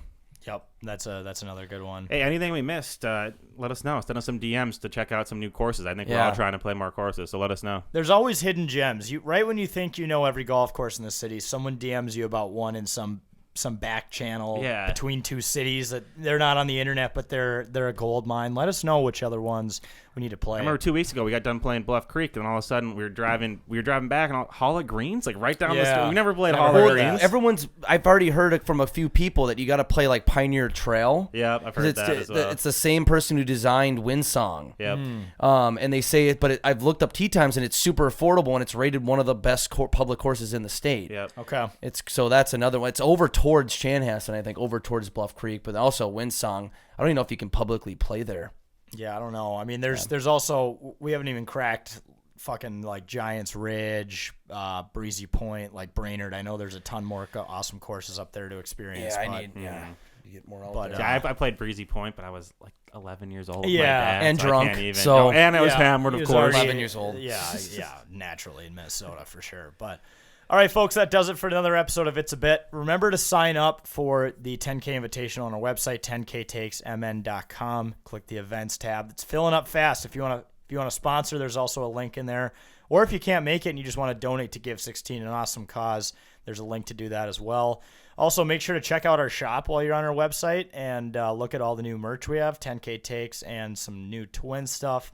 Sorry, another team to sign up for Another the team. Invitational wow, right look at this that. second. This is it's like it's filling up. I think I need to keep bringing it up I know. because every time I do, we get a team. But It's going fast. yeah, it's literally going fast. So make sure to sign up as soon as you can.